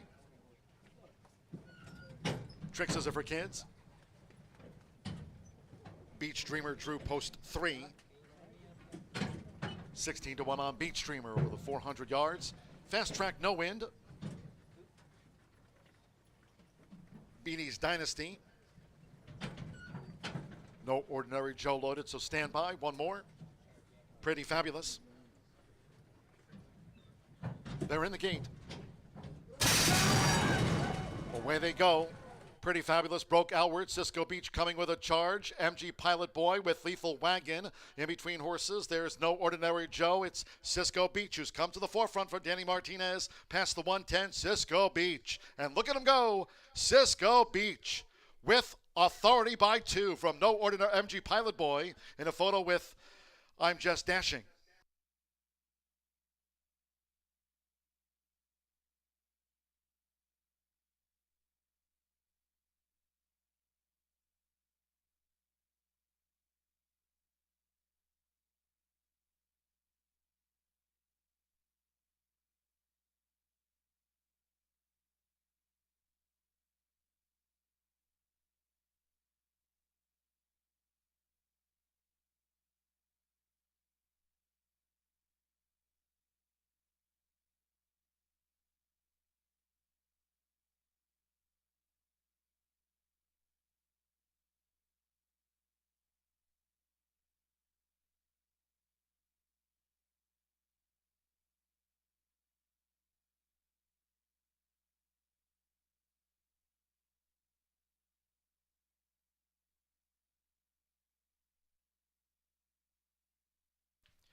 Eight Cisco Beach and 8-5 was first.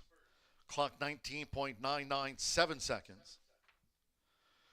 Number 2 MG Pilot Boy was second, and Nose to 7 I'm Just Dashing third. 9 Pretty Fabulous fourth, and 3 Beach Dreamer was fifth.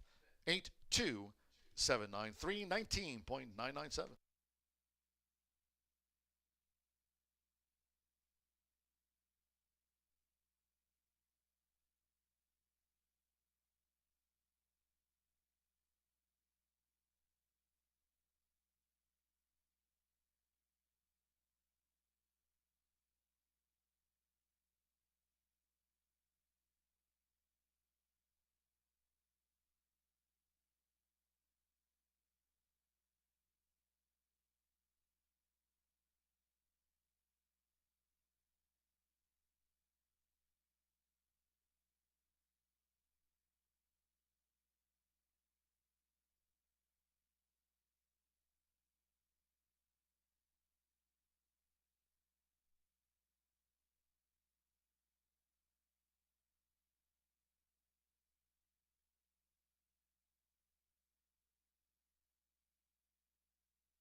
Result official.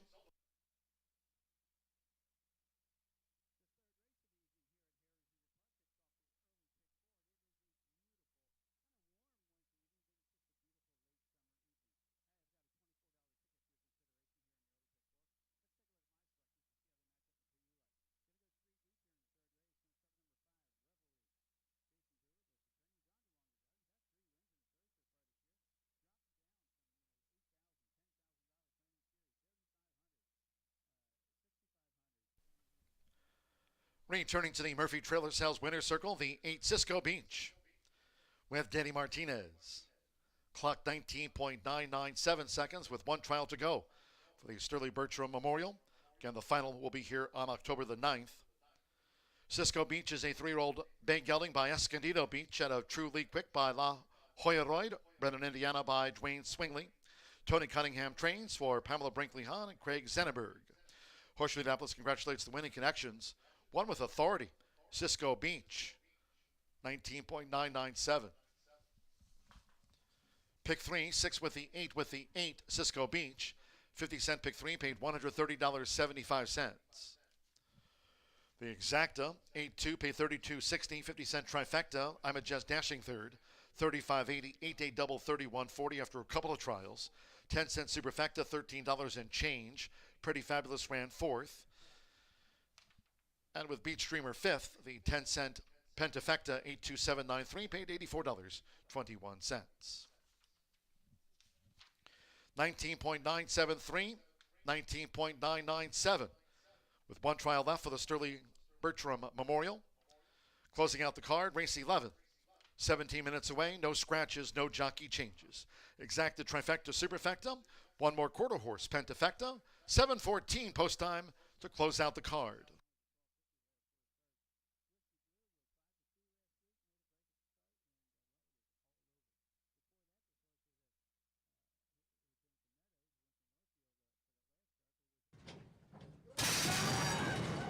Away they go.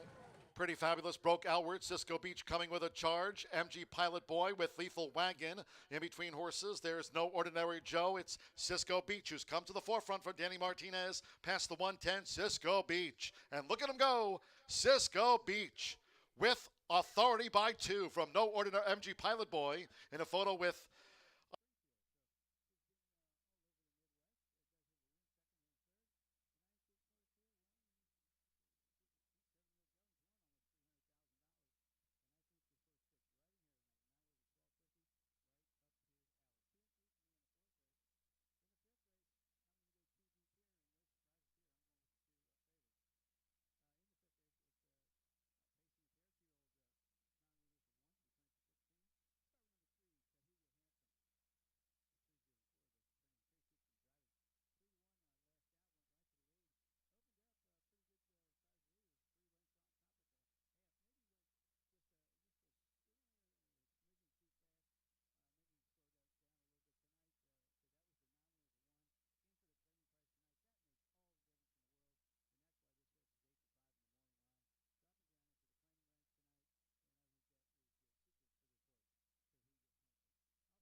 All right, well, our finale is the final of 3 trials for the $100,000 added Sterling Bertram Memorial. And this final will take place on Wednesday, October 9th, but it's only going to be for the 10 fastest qualifiers in these 400-yard trials. So we'll keep you posted, and it's going to be a terrific final because the 3-year-old crop is sensational this year. All right, so none of the entrants in this final trial have won at 400 yards. But I was drawn to number 7, Sintacha's Secret, who's faced several of these top guns this season and looks poised to break the maiden. You know, still a maiden at 3 years old, but I don't care. Got speed, and she's a filly trained by Ricardo Martinez, sired by Habit Secret, ran 4th in the Blue River Derby and closed well in her most recent start. So that's going to be my top choice, number 7, Sintacha's Secret. Now we'll go next to the rail horse number 1, just taken on cash, stumbled, lost all chances in the QHRAI Stallion Service Derby on August 31st. But with a better break, this horse figures for conditioner Tim Eggleston. Tim and jockey Rolando Pena have been red hot this season. And this horse ran 2nd in the 200,000 Miss Roxy Little Futurity last year. That's a major, one of the richest 2-year-old championships. So it's tricky. I mean, there's a couple maybe in better form recently, but Tim, you just can't count him out. And this horse is talented. All right, we'll go next. Let's talk about Sherry Miller's homebred number 2, Malibu Beach. Was a stakes winner, futurity winner last year, and now she's in the barn of Claudio Barazza. She exits a 5th place finish in the 86,000 Horseshoe Classic that took place on August 8th. I think she's actually, it's kind of a maybe hit or miss situation, but with Claudio and leading rider Edgar Diaz on board, you really cannot leave her out. I don't think she's going to go off at the odds that she's morning lined at, but you never know. All right, then I'll round out my top 4 with number 8, Jessa Riot. Has hit the board in both starts this season, fairly lightly raced as a 3-year-old for trainer Shelby Weintraut. She's a filly by Jess Zuman. Even though she's only made a couple starts, she's moving in the right direction, and I think Danny Martinez is going to have the call. I think she's going to, it's only her 9th career start, but I like what I saw recently, so I'm going to put her in there. So we'll go 7, 1, 2, 8. Good luck to everybody in this final trial. We'll keep you posted about the 10 fastest qualifiers. And then Jimmy Mack and I will be back tomorrow. We have 3 AQHA Challenge races to close out the Thursday card. All right, good luck to all, and have a nice evening.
The horses call postward now for the 11th and final.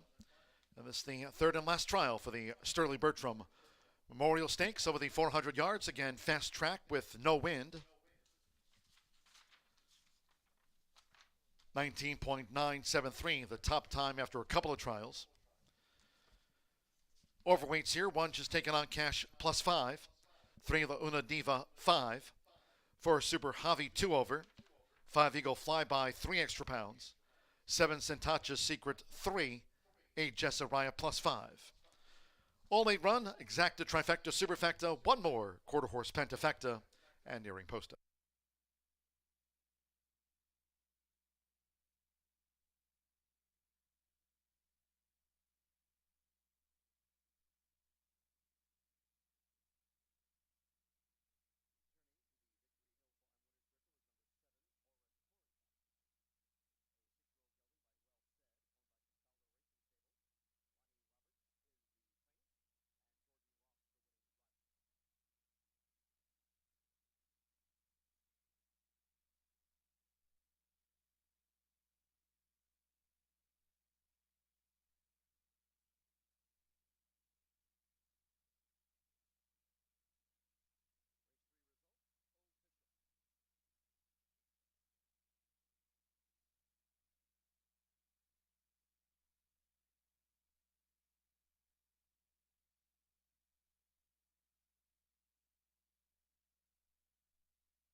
The horses are approaching the starting gate.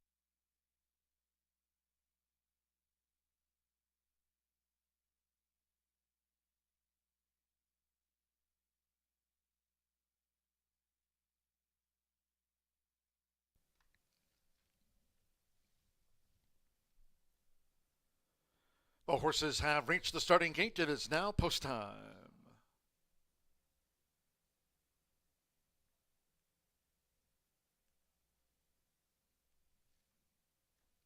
Just taken on cash, joined by Just Another Corona.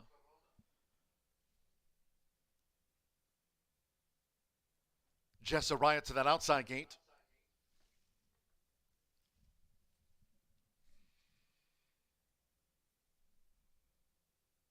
Malibu Beach.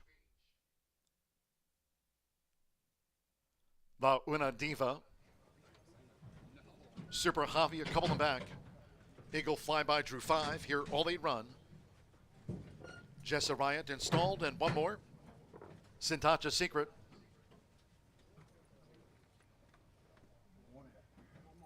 So stand by at 400 yards. Thursday post time 2:10. Last of the day. All in. Off the final trial for the Sterling Bertram Memorial Stakes. Super Javi, some crowding toward the inside with just taking on cash past the 220. Here comes Sintacha Secret with her bid. Sintacha Secret, she's getting up to speed for Martin Munoz. Sintacha Secret, she's in front. Super Javi and Jessa Riot with Eagle Flyby. Sintacha Secret out to the maiden ranks and takes the final trial for the Sterling Bertram Memorial from Jessa Riot with Eagle Flyby, Super Javi, and just taking on cash.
.003 seconds clocked by Sintacha Secret. 7.8541 ran 5th. 7 Sintacha Secret. Even money. Final favorite was first. 8 Jessa Riot second. 5 Eagle Flyby third. 4 Super Javi fourth, and Just Taken on Cash ran 5th. So 20.003. The slower the 3 trial times for the Sterling Bertram Memorial. She's faced some tough ones. She gets the win out to the maiden ranks. Sintacha Secret with a trial victory.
Returning to the Murphy Trailer Sales Winners Circle, the 7 Sintacha Secret with Martin Munoz.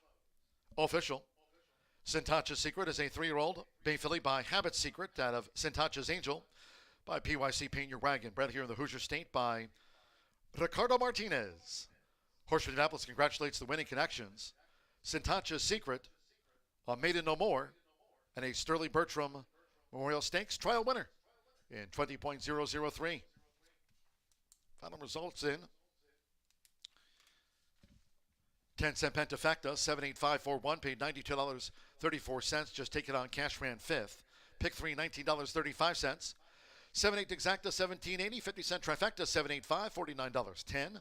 8-7 Double, $9.80. And the 10-cent Superfecta, $66.35. Super Javi ran 4th, just taking on Cash 5th for the Grand High 5. So 20.003.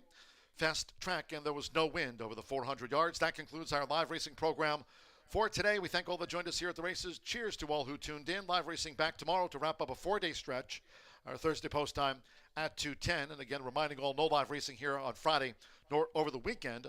Horseshoe Indianapolis Casino, open 24/7. Gaming, sports betting, entertainment, and more. Horseshoe Indianapolis here, open 24/7. Until next time, for all of us here at the shoe, it's been my pleasure from the broadcast booth. Track announcer John G. Dooley saying good night.